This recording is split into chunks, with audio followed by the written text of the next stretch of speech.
ప్రశస్తమైన నామములో షాలేం ప్రార్థన మందిరం వ్యవస్థాపకులు కొన్ని వేల మందికి, లక్షల మందికి ఆశీర్వాదకరంగా ఉన్న దైవజనులు అబ్రహాం అయ్య గారికి, అలాగే అమ్మగారికి, అలాగే వారి బిడ్డలకి, అలాగే మీ అందరికి కూడా యేసుక్రీస్తు వారి ఉన్నతమైన నామంలో నేను వందనాలు చెల్లిస్తున్నానండి. మీరు చెప్పట్లేదు? వందనాలు చెప్పండి. ఓకే, మీరు చెప్పండి ఒకసారి. మీ పక్కన ఉన్న వారికి చెప్పండి ఒక్కసారి. దేవునికి స్తోత్రం, హల్లెలూయా. ఓకే స్నేహితులారా, సమయము 9 గంటలు ఇంకా అవ్వలేదు, 9 అవుతుంది, దగ్గరలో ఉంది. జాగ్రత్తగా దేవుని మాటలు మనం విందాం.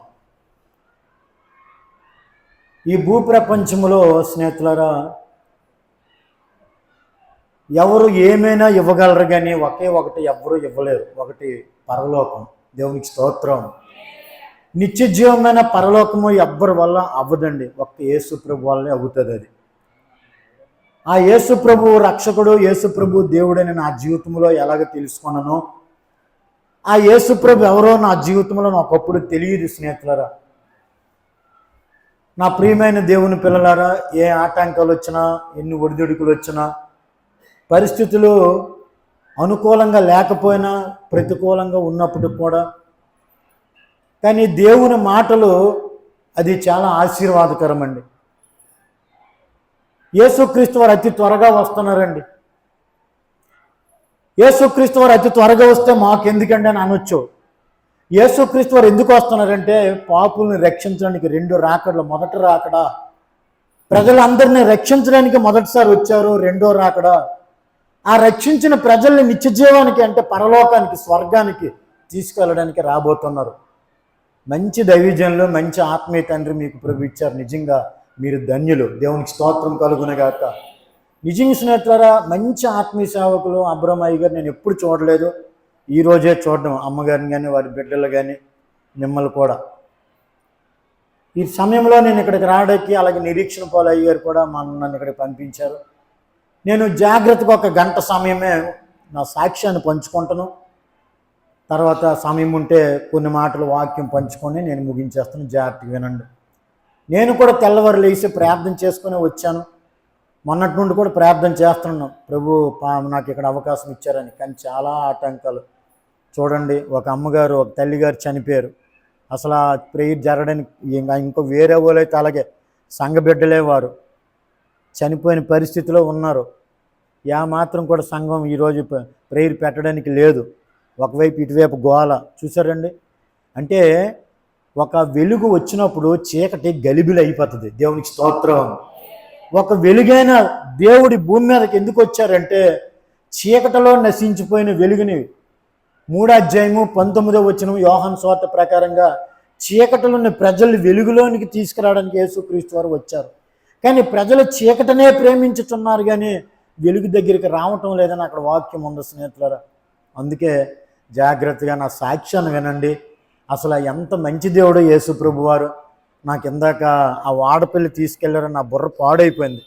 మా ఇంటి పక్క వాళ్ళు, మా వీధిలో వాళ్ళు, ఆ ప్రాంత ప్రజలందరూ కూడా తెల్లవారే 3 గంటలకి టాటా మ్యాజిక్ వ్యాన్ బుక్ చేసుకొని వాడపల్లి వెళ్తానమన్నారట. ఎక్కడో వాడపల్లి నాకు ఇప్పుడు తెలియదండి.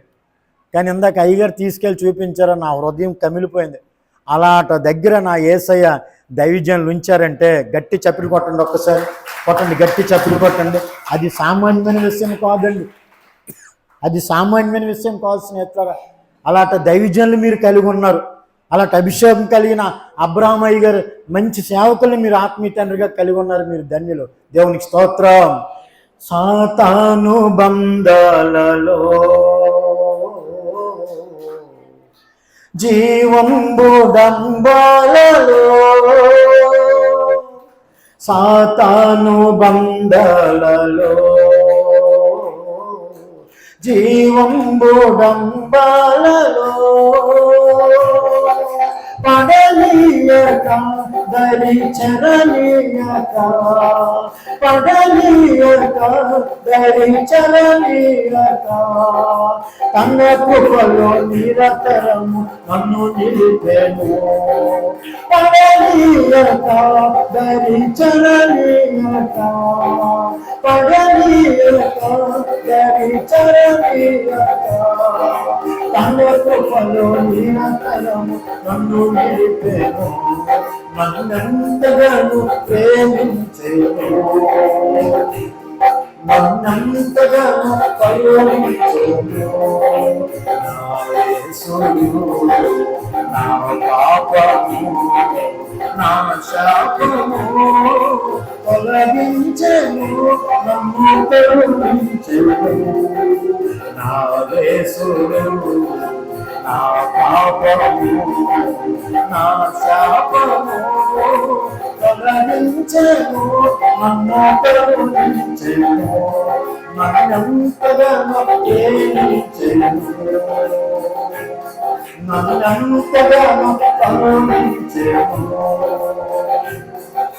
కల్వారి గిరికైనను ఆ శిలువ మరణమును, స్తోత్రం, కల్వారి గిరికైనను ఆ శిలువ మరణమును నా కోసమే తమ పొందెను, నా కోసమే తమ పొందెను. నా పాపమంతటి క్షమించెను, నా కోసమే యేసు తమ పొందెను, నా కోసమే తమ పొందెను. నా పాపమంతటి క్షమించెను, నన్నంతగానో ప్రేమించెను, నన్నంతగానో కరుణించెను. ఘనమైన ప్రేమకు వెళ్ళలేని త్యాగము, స్తోత్రం, ఘనమైన ప్రేమకు వెళ్ళలేని త్యాగము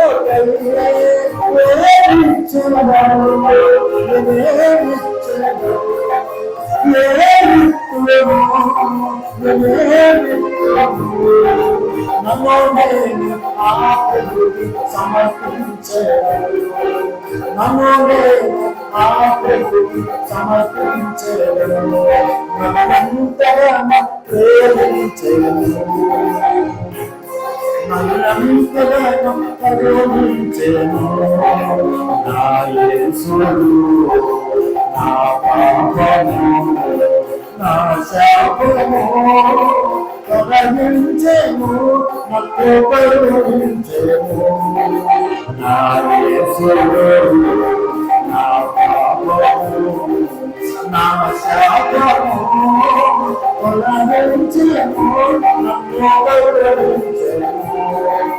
నా యేసుడు నా పాపము నా శాపము తొలగించెను, నన్ను కరుణించెను. నన్నంతగానో ప్రేమించెను, నన్నంతగానో కరుణించెను.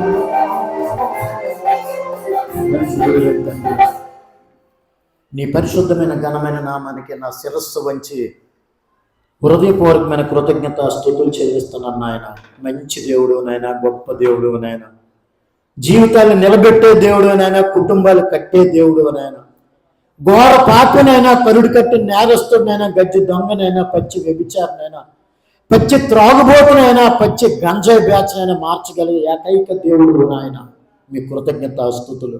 నా జీవితం మీరు చేసిన అద్భుతమైన రక్షణ సాక్ష్యాన్ని నీ పిల్లలతో ఈ ప్రాంత ప్రజలతో పంచుకుంటుండగా ఇప్పటికే మీరు అంధకార శక్తులు మీరు బంధించారు కాబట్టి ఈ మీటింగ్ జరుగుతుంది. అంధకార శక్తులను మీరు తొలగించారు కాబట్టి ఈ మీటింగ్ జరుగుతుంది.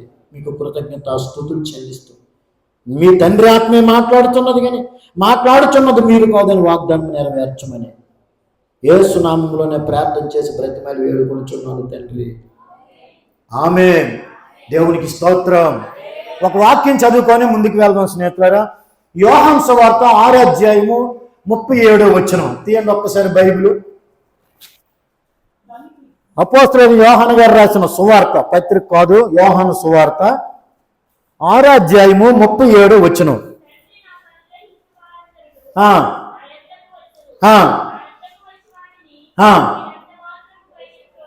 అందరూ ఆమె చెప్పండి ఒక్కసారి.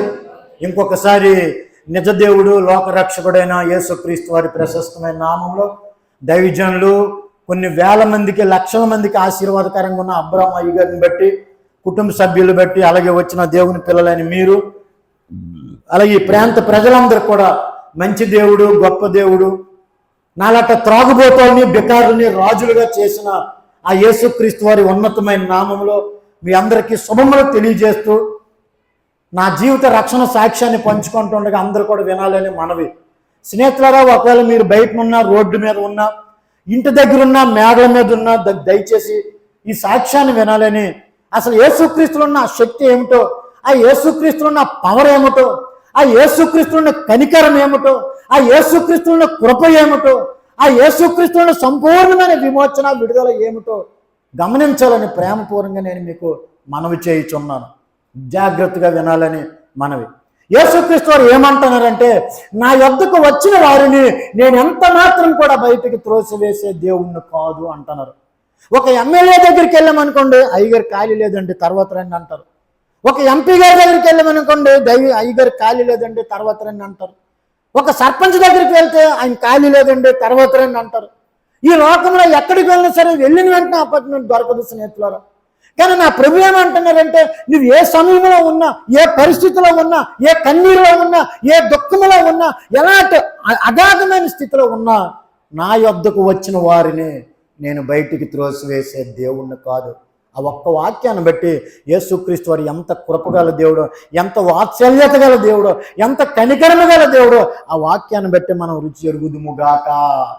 నా యొద్దకు వచ్చిన వారిని త్రోసివేసే దేవుణ్ణి కాదంటాడు. అసలు ఎందుకు యేసుక్రీస్తు వారి దగ్గరికి నేను వచ్చాను? అసలు యేసుక్రీస్తు వారు ఎవరు? అసలు నేనెవరును? నా జీవితం ఏంటి? నా బ్రతికేంటి? ఆయన ఎక్కడా, నేనెక్కడా? నేను విశాఖపట్నంలో, మీరు నమ్మండి స్నేహితులారా, విపరీతమైన త్రాగుబోతును. నేను విశాఖపట్నంలో విపరీతమైన గంజాయి, నేను విశాఖపట్నంలో విపరీతంగా సినిమా పిచ్చోడు, నేను విపరీతంగా యేసుక్రీస్తు నామంలో చెప్తున్న పచ్చి పేకాటి పిచ్చోడిని స్నేహితులారా.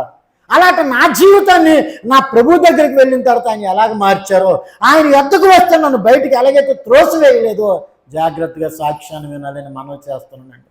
మా సొంత ఊరు పార్వతీపురం, విజయనగరం, బొబ్బిలి, పార్వతీపురం స్నేహితులారా. పార్వతీపురం నుంచి 35-40 సంవత్సరాల క్రితం మేము విశాఖపట్నం వచ్చాం. జాగ్రత్త వినండి సాక్ష్యాన్ని. బండికి బ్రేక్ ముఖ్యం, మనిషికి బ్రెయిన్ ముఖ్యం, క్రైస్తవుడికి సాక్ష్యం ముఖ్యం. దేవుడికి స్తోత్రం చెప్పండి. బండికి బ్రేక్ లేకపోతే ఏం జరుగుతుంది? బండికి బ్రేక్ లేకపోతే ఏం జరుగుతుంది? ఎల్లుండి జ్ఞాపకార్థ కూడికి జరుగుతుంది. బండికి బ్రేక్ లేకపోతే జ్ఞాపకార్థ కూడికి జరుగుతుంది స్నేహితులారా. మనిషికి బ్రెయిన్ లేకపోతే విశాఖపట్నం మెంటల్ హాస్పిటల్ ఫుల్ అయిపోద్ది. అలాగే క్రైస్తవుడికి కూడా సాక్ష్యం దెబ్బతినిస్తే ప్రభు కూడా పక్కన పెట్టేస్తారండి. వస్తి కాకపోతే ఎస్తేరు ఉంది ఏసైకి, వార్తమ్మ కాకపోతే రూతమ్మ ఉంది ఏసైకి, సౌలు గారు కాకపోతే దావీదు గారు ఉన్నారు ఏసైకి. మనకే దిక్కు లేదు. దేవునికి స్తోత్రం. అందుకే స్నేహితులారా, సాక్ష్యాన్ని చాలా జాగ్రత్త కాపాడుకోవాలి. ఈ యేసుప్రభు ఎవరో నా జీవితంలో తెలియదండి. 40 సంవత్సరాలు, నేను చాలా చిన్నవాడిను, 40 సంవత్సరాలు 30 సంవత్సరాల క్రితం మేము విశాఖపట్నం వచ్చాం. నేను, అన్నయ్య, తమ్ముడు, నాన్న, అమ్మ. మా ముగ్గురు అన్నదమ్ములు కూడా మా నాన్నగారు స్కూల్లో జాయిన్ చేశారు. అన్నయ్య, తమ్ముడు బాగా చదువుకున్నారు స్నేహితులారా. నాకేమాత్రం కూడా చదువు అవ్వలేదు. ఇద్దరు అన్నదమ్ములు కూడా బాగా చదువుకొని పోలీసు ఉద్యోగాలు వచ్చాయి. వాళ్ళిద్దరు కూడా గవర్నమెంట్ జాబులే. నాకు చిన్న వయసు, నా వయసు 18, 19, 20 సంవత్సరాలకు నా జీవితం వచ్చేసరికి పచ్చి త్రాగుబోతుని అయిపోయాను. అప్పటికి అమ్మ చనిపోయింది. మళ్ళీ నాన్న జీన్ ప్యాంటు టీ షర్ట్ వేసుకొని ఇంకొక పెళ్లి చేసుకున్నాడు. మా నాన్న మళ్ళీ పెళ్లి చేసుకున్నాడు. అన్నయ్య, తమ్ముడు ఇద్దరు కూడా గవర్నమెంట్ జాబులు. నేను పచ్చి త్రాగుబోతుని అయిపోయాను. తెల్లవారు 6 గంటలకే త్రాగేసేవాడును. రాత్రి 10:30 వరకు కూడా త్రాగడము. విశాఖపట్నం రైల్వే స్టేషన్లో, విశాఖపట్నం బస్ స్టాండ్లో, పెద్ద పెద్ద సెంటర్లో అలాగే త్రాగేసి ఒంటి మీద సెట్ లేకుండా అలా పడిపోయేవాడిని స్నేహితులారా. 77 కీర్తన 5వ వచనంలో తొల్లేటి దినాలు పూర్వకాల సంవత్సరాలు నా మనసుకు గుర్తు తెచ్చుకుంటాను అంటున్నాడు ఆసాపు గారు అక్కడ. అలాగే తొల్లేటి దినాలు పూర్వకాల సంవత్సరాలు నేను కూడా గుర్తు తెచ్చుకుంటాను అంటున్నాడు. యెహోవా చేసిన ఉపకారాలు దేనిని మరవద్దు అన్నాడండి. ఆయన చేసిన మేలుని దేనిని మరవద్దు, ప్రతి విషయంలో దేవునికి కృతజ్ఞతాస్తుతులు చెల్లించమన్నాడు భక్తుడు. అందుకే నా జీవితం ఏంటో నాకు తెలుసు స్నేహితులారా. తెల్లవారు 6 గంటల నుంచి రాత్రి 10-12 వరకు త్రాక్కుని విశాఖపట్నం రైల్వే స్టేషన్లో, విశాఖపట్నం బస్ స్టాండ్లో, పెద్ద పెద్ద సెంటర్లో అలా త్రాగేసి పడిపోతే ఇలా నన్ను తన్నుకొని వెళ్ళి టికెట్ తీసుకుంటారండి. అలాంటి నా జీవితాన్ని వైజాగ్లో మహేష్ బాబు సినిమా రిలీజ్ అయితే ఎంతమందికి తెలుసు? మహేష్ బాబు చేయొద్దండి. కృష్ణ గారి అబ్బాయి మహేష్ బాబు సినిమా రిలీజ్ అయిందంటే వైజాగ్లో నాది ఫస్ట్ టికెట్. వైజాగ్లో 52 సినిమా హాల్ ఉన్నాయండి. మీకు తెలియదు, నా బ్రతుకు ఒకప్పుడు అదే. వైజాగ్లో 52 థియేటర్లు ఉన్నాయి. అలాగే రాత్రి అంతా ప్యాకెట్ ఆడుకునే ఉండేవాడిని. పేక మొక్కలు కూడా 52 మొక్కలే. ప్యాకెట్ ఆడినోడికి తెలుస్తుంది. వైజాగ్లో 52 థియేటర్లు, పేక మొక్కలు కూడా 52 మొక్కలే. సంవత్సరానికి వారాలు 52. మరి ఎంతమంది 52 ఆదివారాలు చర్చికి వస్తున్నారు? 52 ఆదివారాలు, 52 పేక మొక్కలు, 52 cinema hall. Mahesh Babu cinema release అయితే ఆ సినిమాల దగ్గర అక్కడే ఉండేవాడు నేను. అంత పిచ్చి నాకు మహేష్ బాబు అంటే. మహేష్ బాబు రాకముందు కృష్ణ వెనకాల పరిగెట్టాను. కృష్ణ ముసలోడు అయిపోయాడని, మరి కృష్ణ వాళ్ళ పని అవ్వదని మహేష్ బాబు వెనకాల పరిగెట్టాను. వైజాగ్లో 52 థియేటర్ల దగ్గర కూడా అలాగే నా ఇష్టానుసారం బ్రతికిన నా జీవితంలో పచ్చి త్రాగుబోతున్న అయిపోయిన 18, 19, 20 నా వయసు. ఆ 3 సంవత్సరాలు నా జీవితం నాశనం చేసుకున్నానండి. అంత పచ్చి త్రాగుబోతునైనా నన్ను మా అమ్మ ఎప్పుడు చనిపోయిందో, తల్లి ప్రేమ లేదు నాకు. తండ్రి మళ్ళీ ఇంకొక అమ్మాయిని వివాహం చేసుకున్నారు. అలాగే అన్నయ్య తమ్ముడు పట్టించుకోలేదు. 2 గవర్నమెంట్ జాబుల వల్ల నా జీవితం ఎలాగైపోయిందంటే నన్ను అడిగినోడు ఎవడో నా ఇష్టము అనుకుని నా ఇష్టానుసారంగా బాగా చెడు వ్యసనాలకు బానిస అయిపోయాను. ఎప్పుడు ఉండేవాడినో తెలియదు, ఎప్పుడు వెళ్ళేవాడినో తెలియదు, ఎక్కడ పడిపోయేవాడినో తెలియదు, ఏ కుండీలో పడిపోయా, ఏ చెత్త కుండీలో ఇలాంటి నా జీవితాన్ని. ఈ విషయం మా నాన్నకి తెలిసింది. మా నాన్నగారు సాలూరులో ఉండేవారు. రాంభద్రపురం, విజయనగరం, రాంభద్రపురం, గజగజనగరం దాటితే సాలూరు ఉంది. అక్కడ మా నాన్నగారు ఉండేవారు. ఎప్పుడైతే నేను నాశనం అయిపోయినా, చెడిపోయినా, మా నాన్నగారు ఒకే ఒక మాట, రే అన్నీ బాగుపడ్డాడురా, తమ్ముడు బాగుపడ్డాడురా, నువ్వు చిన్న వయసులో త్రాగుబోతు అయిపోయి బెకారోడు అయిపోయారా, మీ అమ్మ చనిపోతూ ఒక 1000 రూపాయలైనా వీడి పేరు మీద వేయండి అని చనిపోయిందిరా. అన్నయ్య 2 కూడా బాగుపడ్డారు. నాకు ఏట్రా, నాకు తలనొప్పి నీ వలన. మీరు నమ్మండి స్నేహితులారా, పిల్లల జీవితం బాగులేకపోతే తల్లిదండ్రులకు బాధండి. ఒక విశ్వాస జీవితం బాగులేకపోతే భారం కలిగిన సేవకుడికి బాధండి. ఒక సంఘము స్థిరం లేకపోతే పరిశుద్ధ ఆత్మదేవుడు దుఃఖపడతారు స్నేహితులారా. అందుకే నా హృదయపూర్వకం చెప్తున్నాను, భారం కలిగిన దైవజనులు, మీ దైవజనులు దేవునికి స్తోత్రం కలుగునగాక. ఆలోచించండి, సామాన్యమైన విషయం కాదు. ఇలాంటి పరిస్థితుల్లో కూడా, ఇలాంటి ఇరుకు పరిస్థితుల్లో కూడా, ఇలాంటి మాత్రం కూడా అనుకూలం లేని ప్రతికూల పరిస్థితులు కూడా మీటింగ్ ఆపలేదంటే నిజంగా నన్ను గణపరిచిన వారిని నేను. అందరూ ఆమె చెప్పండి ఒక్కసారి, దేవునికి స్తోత్రం చెప్పండి ఒక్కసారి. నన్ను గణపరిచిన వారిని నేను గణపరుస్తాను అన్నాడండి. అన్నీ ఉంటే కావాల్సిన ఇలాంటప్పుడే నిలబడాలి. హల్లెలూయా, దేవునికి స్తోత్రం. అలాగే మీరు కూడా ధన్యులే. మా ఆత్మీయ సేవకులు మీటింగ్ పెట్టారు, మేము కూడా వెళ్ళాలి, మేము పాలిభాగస్తులుగా ఉండాలని. మీరు కూడా ఎన్ని పనులు ఉన్నా సరే వచ్చారు. నిజంగా నా యేసయ్య మిమ్మల్ని దీవించునుగాక, మీ కుటుంబాలను ఆశీర్వదించునుగాక, మీ బిడ్డలను దీవించునుగాక. హల్లెలూయా. మీ అందరి ప్రార్థనలు బట్టి ప్రాంత ప్రజలు కూడా నా ప్రభు పరలోకము దయచేయునుగాక ఈ సంఘము ద్వారా. ఆమెను చెప్పండి అమ్మ, దానికి డబ్బులేం అవసరం లేదు కదా. ఆమెను చెప్పండి, మళ్ళీ దేవునికి స్తోత్రం చెప్పండి ఒక్కసారి. యోసేపు గారు గట్టి చెప్పండి. యోసేపు గారు మంచి భోజనం పెట్టారు, దేవునికి స్తోత్రం కలుగునుగాక. సేవకులకు అన్నం పెడితే మీకు దీవెనే, దేవునికి స్తోత్రం. హల్లెలూయా.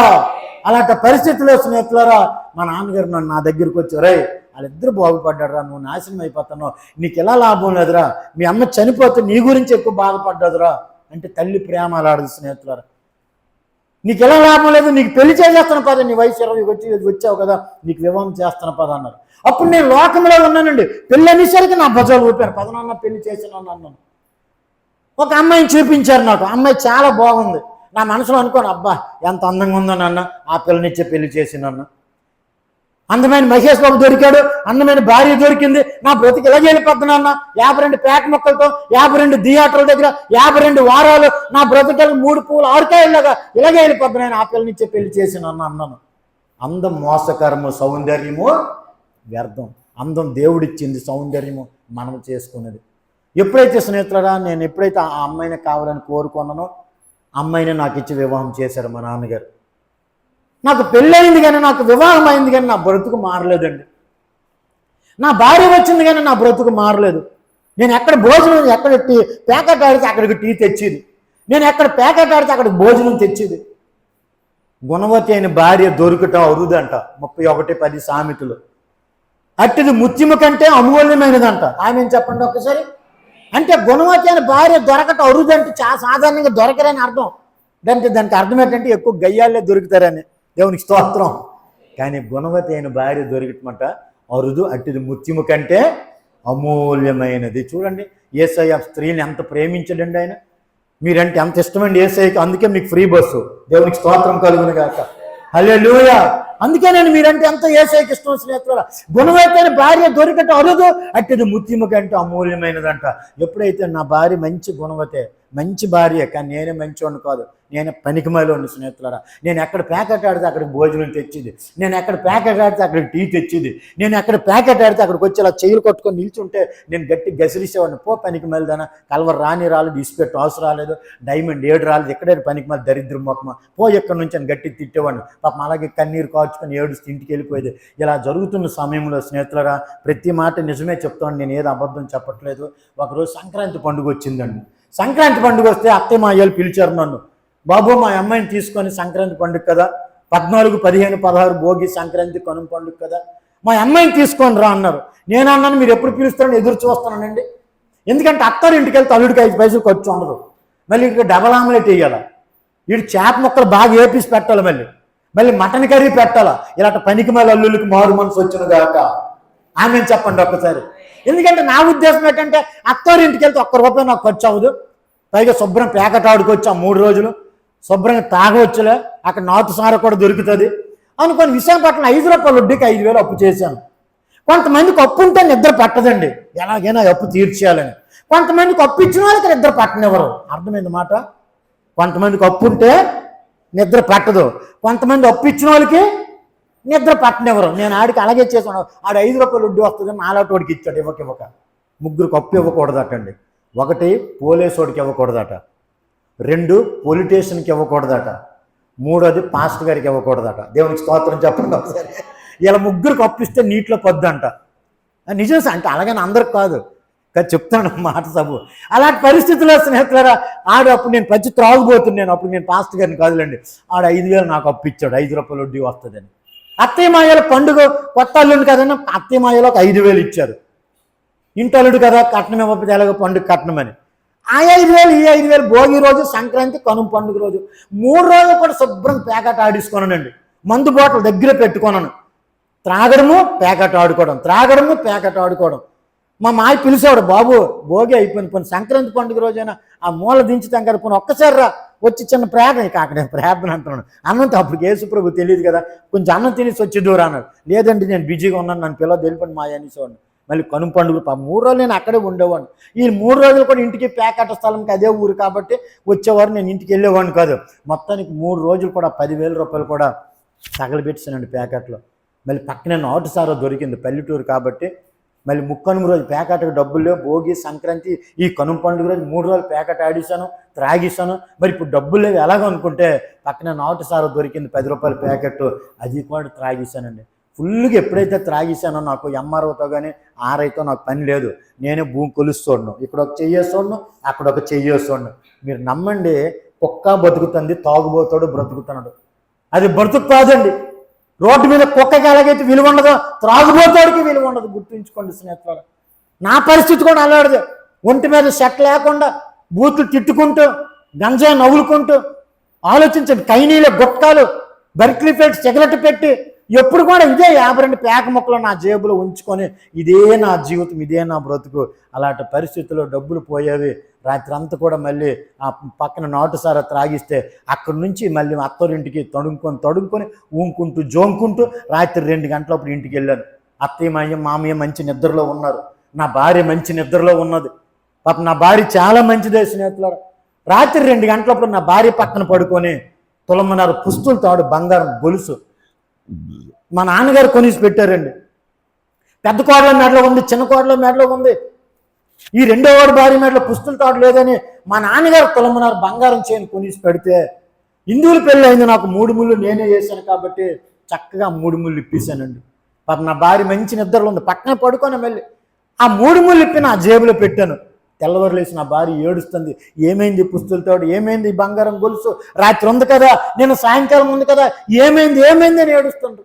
అత్త ఏడుస్తుండ్రు, మా ఏడుస్తున్నారు. చాలా పేద కుటుంబం అండి. మా ఇంట్లో పోయింది, మీ నాన్న వచ్చి మా మీద నిందలేస్తాడు, మాకేటి పరిస్థితి అనుకొని అత్త ఏడుస్తుంటే, మామయ్య ఏడుస్తుంటే, నా భార్య ఏడుస్తుంటే నేను అక్కడే ఉన్నాను స్నేహితులారా. నేను ఏడుస్తున్నాను, వగలమారి ఏడుపులు. చూడండి, వగలమారి ఏడుపులు ఏడుస్తాను నేను, వాళ్ళేమో నిజంగా ఏడుస్తున్నారు. ఏం బిల్డప్ అండి, బిల్డప్ ఎక్కువ, బిజినెస్ తక్కువ, పనికిమాలి బుద్ధి. ఇలాంటి పనికిమాలి వాళ్ళందరికీ నా ప్రభు మారు మనసు రక్షణ ఇచ్చునుగాక. దేవునికి స్తోత్రం కలుగునుగాక. హల్లెలూయా. నా యొద్దకు వచ్చిన వారిని నేను ఎంత మాత్రం కూడా త్రోసివేసే దేవుని కాదు. యేసుక్రీస్తు ఎందుకు అన్నారో జాగ్రత్తగా వినండి స్నేహితులారా. ఎప్పుడైతే బంగారం చేయించి నా జేబులో ఉందో కన్నీరు కార్చి ఏడుస్తున్నారు, అత్తయ్య మాయలు ఏడుస్తున్నారు, నా భార్య ఏడుస్తుంది. పల్లెటూరు కాబట్టి ఊరు ప్రజలందరూ కూడా అక్కడికే వచ్చారు. ఏం జరిగింది అంటే, ఏమో పుస్తులు తడిపోయింది, ఈ మాంగళ్యం పోయింది, ఈ బంగారం గొలిసిపోయింది, ఏమైందో తెలియట్లేదంటే మొత్తం ఇల్లంతా తుడుస్తుంది నా భార్య. అత్తయ్య ఒక పక్క తుడుస్తుంది, ఆ బీరువ, ఆ దుప్పట్లు, ఆ బొంతలు, మొత్తం ఈ చివరి నుండి ఆ చివరికి మంచం 2 సార్లు ఎత్తి దులిపి ఎక్కడ ఉంటుందండి, నా జేబులోనే ఉంది అది. ఇలాంటి పరిస్థితిలో ఒకడు వచ్చాడండి, పల్లెటూరు కాబట్టి మా మామయ్య దగ్గరికి వచ్చి అన్నాడు, అన్నయ్య ఎందుకు బాధపడతావు, ఎవరు తీసాడో మనకు దొరికిపోతాడు, గోరులో చూపిస్తాడు, గుమ్మలక్ష్మీపురం మన ఒక ఊరు ఉంది, ఒక 200 అన్నాడు. మా ఇంటికి ఉంటాడు అక్కడ, ఒక 200 గోరులో చూపించినాడు ఉంటాడు. నువ్వెందుకు బాధపడుతుంది, నాకు గుండెలు రాయి పడిపోయిందండి. నేను అక్కడే ఉన్నాను కాబట్టి ఇదేటి బాగా దొరికాడు నా ప్రయాణం మీదకి, ఇంకో గంట అయితే నేను వైజాగ్ వెళ్ళిపోతాను కదా అని నా మనసు అనుకుంటున్నాను స్నేహితులారా. వెంటనే మా మాయ అన్నాడు, ఎవరో దొరకడమే కావాలి, ఇదిగో 200 అని ఇచ్చాడండి. ఆ 200 పట్టుకొని ఉదయం 10 గంటలకు వెళ్ళాడు. అక్కడికి ఒక 50 కిలోమీటర్లు ఉంటుంది. 10 గంటలకు వెళ్ళాడు, అటు నుంచి 2 గంటలకు వచ్చాడు.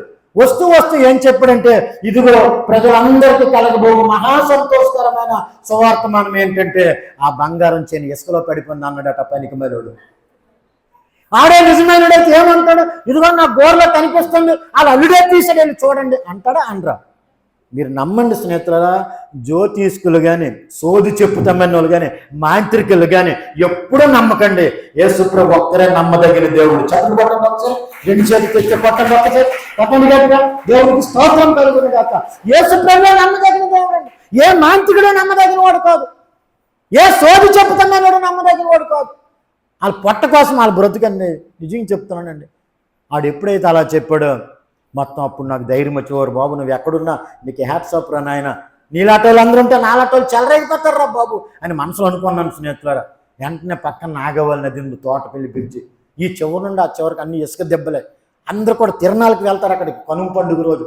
ఈ పిల్ల కూడా అక్కడికే వెళ్ళి ఉంటుంది, పడేసి ఉంటుంది. వచ్చినప్పుడు నాకెందుకు పోగొట్టుకోవడం అనుకోని ఆ శుభార్త ఎప్పుడు చెప్పాడో ఊరి ప్రజలందరూ వెళ్ళి వెతికారు ఇసుకలో. నేను కూడా వెళ్ళానండి. ఎప్పుడైతే వెళ్ళానో స్నేహితులారా, పాపం నా భార్య ఏడుస్తుంది, కన్నీరు కారుస్తుంది. వరలక్ష్మి అండి పేరు. ఏడుస్తుంటే నేను అన్నాను, వరలక్ష్మి బాధపడకలే, వైజాగ్ వెళ్ళని కొనేస్తానులే, అమ్మేస్తానని పాప ఆవిడికి తెలియదు. వైజాగ్ వెళ్ళని కొనేస్తాను, పర్లేదు, తులమన్నారు బంగారం గురిసే కదా, ఏం పర్వాలేదు అంటే ఆ బాధల్లో కూడా అంటుంది. చూడండి ఎంత మంచి ఆవిడ.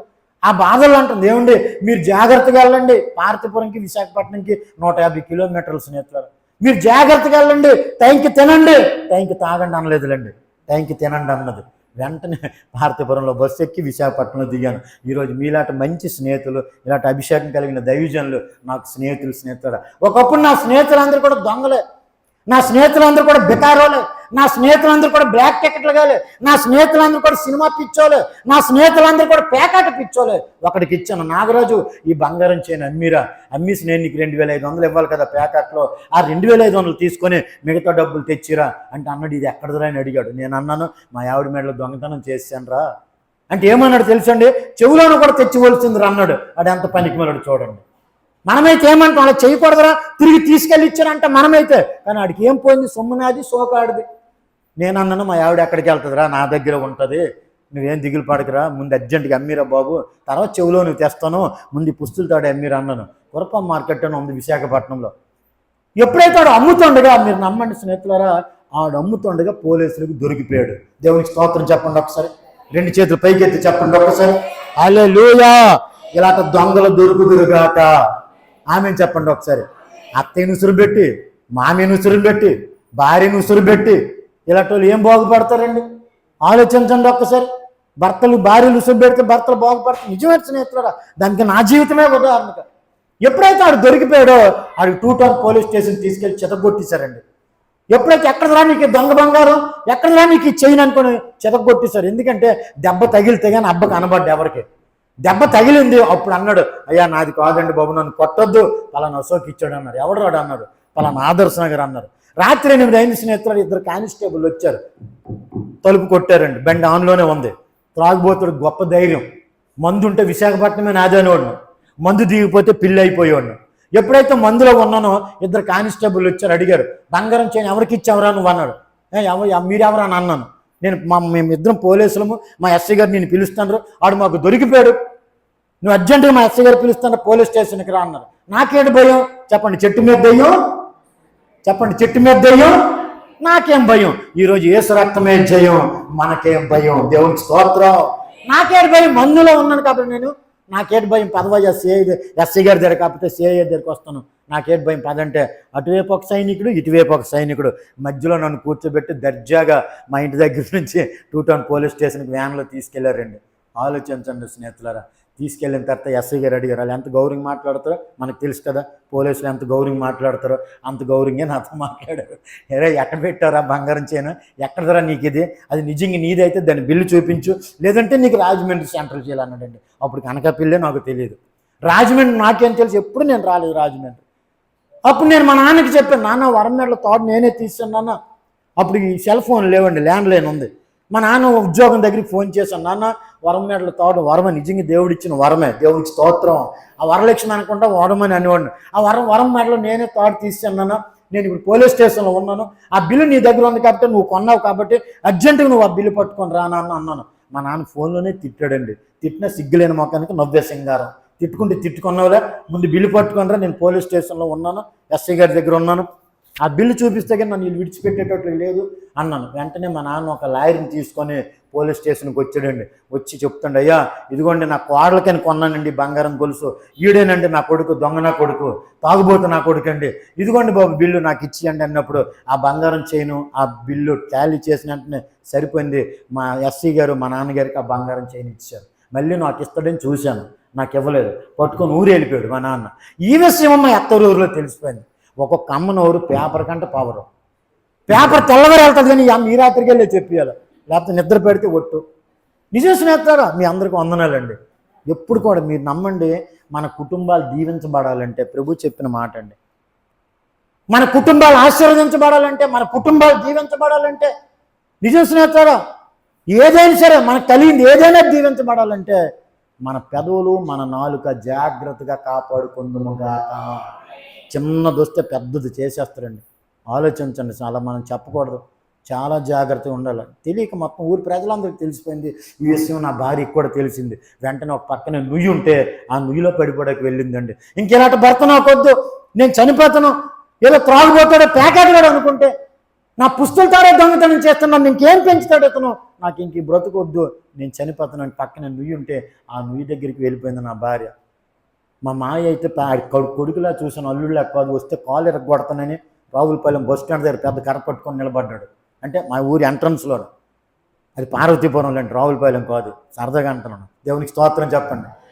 వీడు వస్తే కాలు ఎరగొడతానని ఊరి ఎంట్రన్స్లో పెద్ద కర్ర పట్టుకొని నిలబడ్డాడండి. నేను ఎందుకు వెళ్తాను, నాకు ఎలాగో తెలుసు వాళ్ళు కొడతారని, నేను ఇంక వైజాగ్లోనే త్రాక్కొని తిరుగుతాను. అలాంటి పరిస్థితుల్లో స్నేహితులారా, నా భార్య దగ్గరికి వెళ్ళి కొంతమంది బలపరిచారు, అమ్మా నిజమైన దేవుడు ఉంటే నీ భర్త మారుతాడమ్మా, ఆమెను చెప్పండి ఒక్కసారి, అందరూ ఆమెను చెప్పండి ఒక్కసారి. స్నేహితులారా, ఈ స్వరం వింటున్న ప్రాంత ప్రజలారా, ఇక్కడ కూర్చున్న అక్కలారా, చెల్లెళ్ళారా, నిజమైన దేవుడు ఉన్నాడు కాబట్టి నేను మారాను, నన్ను మార్చాడు ఆయన, ఆమెను చెప్పండి. నా బ్రతుకును మార్చాడు యేసు ప్రభువారు. హల్లెలూయా. ఆ ప్రజలు అలాగన్నారండి, అందరూ అన్యులే. అమ్మా నిజమైన దేవుడు ఉంటే నీ భర్త మారుతాడమ్మా. నువ్వు చనిపోకమ్మా, 3 నెలల గర్భవతి అమ్మా, కొత్తగా పెళ్ళయిందమ్మా, నువ్వు చనిపోకమ్మా అని నా భార్యని బలపరిచి ఇంటికి తీసుకొచ్చారండి. అలాంటి పరిస్థితుల్లో కొన్ని రోజులు అయ్యింది. నా భార్యని బిడ్డలు కూడా చూడడానికి వెళ్ళకుండా నేను ఇంక వైజాగ్లోనే ఇంకా త్రాక్కుంటూ తిరుక్కుంటూ మా నాన్న అన్నాడు, ఒరేయ్ ఇంక నువ్వు మారవరా, సూర్యుడైన ఉదయించడం మానేస్తానేమో కానీ నువ్వు మందు తాగడం మానవరా, నీకు ఒక కత్తిరిస్తాను, బస్ స్టాండ్లో జేబులు కొట్టుకొని బ్రతుకురా, నాకు 2 కొడుకులు అనుకుంటాను రా, నువ్వు లేవనుకుంటానా, నీకు నాకు సంబంధం లేదురని కన్న తండ్రి కూడా విడిచిపెట్టేశాడండి. అక్కడ నా భార్య ఏడుస్తుంది. కొన్ని రోజులు అయ్యింది, నాకు ఈలోపు ఆడపిల్ల పుట్టింది. వెంటనే నేను వెళ్ళి కొడుకైతే బాగుంది కదా, నా ఇంటి పేరు ఉంటుంది కదా, నా ఇలవేలుపు ఉంటుంది కదా, ఆడపిల్ల పుట్టింది ఏంటబ్బాని చాలా బాధపడుతున్నాను స్నేహితులారా. కానీ మళ్ళీ మనసులో అనుకున్న, సరిలే మొదటిసారి కూతురు పుట్టిందంటే రెండోసారి కొడుకు పుడతాడులే, ఖచ్చితంగా రెండోసారి బాబు పుడతాడులే అనుకున్నాను. ఆ బిడ్డను తీసుకొని నా భార్య విశాఖపట్నం వచ్చింది. నిజం చెప్తున్నానండి, యేసు ప్రభు మంచి దేవుడు కాబట్టి, యేసయ్య కృపగల దేవుడు కాబట్టి రెండోసారి కూడా నాకు ఆడపిల్లే. దేవుడికి స్తోత్రం చెప్పండి ఒక్కసారి. నేను కొడుకు కావాలని ఎదురు చూశానండి, నేను బాబు కావాలని ఎదురు చూశానండి. అతనే నా బాబు. దేవునికి స్తోత్రం. నాకే ఇన్ని తెలివితేటలు ఉంటాయి, అతను మన బాబు. మరి అతనికి ఎన్ని తెలివితేటలు ఉంటాయి. కొడుకు నాకు వద్దు కావాలి, కూతురు వద్దన్నప్పుడు రెండోసారి కూడా మళ్ళీ ఆడపిల్ల పుట్టింది. ఎప్పుడైతే రెండోసారి ఆడపిల్లని కన్నదో నా భార్యని విడిచిపెట్టేశానండి. నీకు నాకు సంబంధం లేదు, కొడుకుని కన్నం చేత కాలేదు, నీకు ఎందుకు పనికి మేలదానికి నోటుకొచ్చినప్పుడు బూతులు తిట్టి ఆ 2 పిల్లలని నా భార్యని పార్వతీపురంలో విడిచిపెట్టేశాను. నేను ఇంక విశాఖపట్నం త్రాక్కుంటూ తిరుక్కుంటూ సినిమాలు చూసుకుంటూ ఇంకా ప్యాకెట్ ఆడుకుంటూ అలా నా జీవితం అలా నాశనం చేసుకున్న పరిస్థితిలో మీరు నమ్మండి, 2 ఆడపిల్లలు, నా భార్య, తర్వాత నా భార్య, తర్వాత ఒక చెల్లి, ఆ తర్వాత ఒక తమ్ముడు, అత్తయ్య, మామయ్య, మొత్తం పూటకి 7, 3 పూటలు 3 ఏళ్ళు 21, అంటే 21 మందికి రోజుకి అన్నం పెట్టాలంటే మా మామయ్య వాళ్ళ వీడి కాదు స్నేహితులారా. ఆ పరిస్థితి చూసి నా భార్య ఒకానొక రోజు 2 పిల్లలు తీసుకొని విశాఖపట్నం వచ్చేసిందండి. మా మాయ అన్నాడు, వద్దమ్మా ఆడు మంచివాడు కాదమ్మా, దయచేసి వద్దమ్మా, వెళ్ళొద్దమ్మా వైజాగ్, ఆడు నిన్నేనేమేం చేస్తాడు, పిల్లలనే ఏమేం చేస్తాడమ్మా, వద్దమ్మంటే లేదు నాన్న నేను చస్తే చేస్తాను, బ్రతికితే బ్రతుకుతాను, నా తర్వాత చెల్లి ఉంది కదా, నా తర్వాత తమ్ముడు ఉన్నాడు కదా. చూడండి స్నేహితులు, ఆడపిల్ల మనసు ఎలాంటిదో ఆలోచించండి అనుకుని 2 ఆడపిల్లలు తీసుకుని నా భార్య మండు టెండలో 150 కిలోమీటర్లు పార్వతీపురం నుంచి విశాఖపట్నం వచ్చిందండి. ఇంటి ముందుకు వచ్చి తలుపు పడుతుందండి, తలుపు తీశాను, బండి ఆన్లోనే ఉంది, అంటే త్రాగీసే ఉన్నాను, మళ్ళీ ఇంట్లోనే ఉన్నాను. కొంతమందికి నీటిగండం ఉంటుంది, నాకు పనిగండం ఉండేది, ఎప్పుడు పనికి వెళ్ళాను కదా, దరిద్రం అండి. ఎవరు జెండా పట్టుకుంటే 100 రూపాయలు ఇస్తాడా, ఎవరు జెండా పట్టుకుంటే బిర్యానీ ప్యాకెట్ ఇస్తాడా, ఎవరు జెండా పట్టుకుంటే క్వార్టర్ బాటిల్ ఇస్తాడా, ఇదే నా బ్రతుకు తప్ప. అయ్యో నాకు ఒక భార్య ఉంది, నాకు 2 పిల్లలు ఉన్నారు, కూలో నాలో చేసి వారిని పెంచాలి కదని కూడా బుద్ధి జ్ఞానం కూడా నాకు లేకుండా అలా ఇంట్లోనే ఉంటే ఇంటి ముందుకు వచ్చి తలుపు తీసేసరికి నేను అన్నాను, నిన్ను ఎవడు రమ్మన్నాడు, నేను విడిచిపెట్టేశాను కదా, నేను వదిలిపెట్టేశాను కదా, నువ్వు కొడుకుని కన్నం చేతలు కాలేదు, రెండోసారి కూడా ఆడపిల్లనే కన్నవు, నీకు నాకు సంబంధం లేదు, మళ్ళీ పో అనుకో. నోటుకొని బూతులు తిడితే అటువైపోలు ఇటువైపోలు తిడుతున్నారు నన్ను. ఒరే గాడిద, నీకు బుద్ధి ఉందా లేదా, నీ భార్య పిల్లలు ఇంట్లోకి ఎందుకురా తీసుకురావంటే నా ఇష్టం, చంపుకుంటాను పెంచుకుంటాను, మీరెవరు అడగండి పనికి మేళాలు, వాళ్ళకు కూడా బూతులు తిడితే ఎప్పుడురా చస్తావు, ఎప్పుడురా నాశనం అయిపోతావురా పనికి మేళాడా అనుకుని వారు కూడా నన్ను తిట్టేవారు స్నేహితులారా. అలాంటి నా జీవితంలో విపరీతమైన త్రాగుబోతుగా, తిరుగుబోతుగా, సినిమా పిచ్చోడి అయిపోయిన నా జీవితంలో ఒకానొక రోజు 2 ఆడపిల్లలు పెంచలేనని మెడికల్ షాప్కి వెళ్ళి నిద్ర మాత్రలు తెచ్చి చంటి బిడ్డ 18 నెలలండి ఆ బిడ్డ వయసు. కనీసం మీరు నమ్మండి, 1.5 సంవత్సరం ఆ బిడ్డ వయసు, నా చిన్న కూతురు వయసు. నిద్ర మాత్రలు తెచ్చి నేను పెంచలేనని గట్టిగా పిండిసి నోట్లో పెట్టేశాను, బిడ్డను చంపేయాలని. అంత దుర్మార్గుండండి, ఏమాత్రం మంచివాడిని కాదు స్నేహితులారా. ఆలోచించండి, కనీసం ఏ రోజు నా భార్యకి ఒక మంచి భోజనం పెట్టేవాడిని కాదండి, ఏ రోజు కూడా ఒక మంచి చీర కొనేవాడిని కాదండి, ఏ రోజు కూడా ప్రేమతో చూసేవాడిని కాదండి. నా ఇష్టానుసారంగా నా ఇష్టం అనుకునేవాడిని తప్ప నా భార్యను కూడా సరిగ్గా పట్టించుకుంటాను. నా చంటి బిడ్డను కూడా నిద్ర మాత్రలు తెచ్చి నోట్లో పెట్టాను, వెంటనే 10 గంటలకి నోట్లో వేసాను, 12 గంటలకు చనిపోద్దని చూసేసరికి బిడ్డ చనిపోలేదు, ఆడుకుంటుంది. వెంటనే కోపం వచ్చి తల కిందకు పెట్టుకున్న తల దిండుతో ఈ 2 ముడుకులతో గట్టి నొక్కిశానండి బిడ్డను చంపేయాలని. ఈ లోపు బయటను బట్టలు ఉతుకుతుంది నా భార్య, పిల్లలు ఏడుస్తుంది, చాలా గట్టిగా ఏడుస్తుంది. వెంటనే బట్టలు విడిచిపెట్టి ఇంట్లోకి వచ్చింది. ఎందుకు పిల్లలు ఏడుస్తుంది అన్నది ఎవరికి తెలుసు అన్నాను. కనీసం ఎత్తుకొని పాలు ఎవడకు కూడా రొమ్ములో పాలు లేవు, ఎందుకంటే బట్ట చిక్కిపోయింది, బెంగ పెట్టుకుంది స్నేహితులారా. భర్త బాగలేకపోతే భార్య చాలా బాధపడుతుందండి, భర్త స్థిరం లేకపోతే భార్యకి ఎన్నో కష్టాలండి. నా ప్రియమైన చెల్లెళ్ళారా, అక్కలారా, ఒకవేళ మీ అన్నయ్యలు కానీ, మీ తమ్ముళ్ళు కానీ, మీ భర్తలు కానీ, మీ ఇరుగు పొరుగు వారు కానీ అలాగుంటే నా యేసయ్య వారిని బాగు చేయనుగాక, నా యేసయ్య వారిని విడుదల చేయనుగాక. కానీ వారి గురించి మనం ప్రార్థన చేయదుముగాక. దేవుడికి స్తోత్రం కలుగునుగాక. ఎవ్వరి గురించి చేయరండి లోకంలో. దేవుడిచ్చిన కృప ఏంటంటే వారి గురించి మనం ప్రార్థన చేయాలని దేవుడు మనకి ఇచ్చిన ఆజ్ఞ. అది హల్లెలూయా. దేవునికి స్తోత్రం కలుగునుగాక.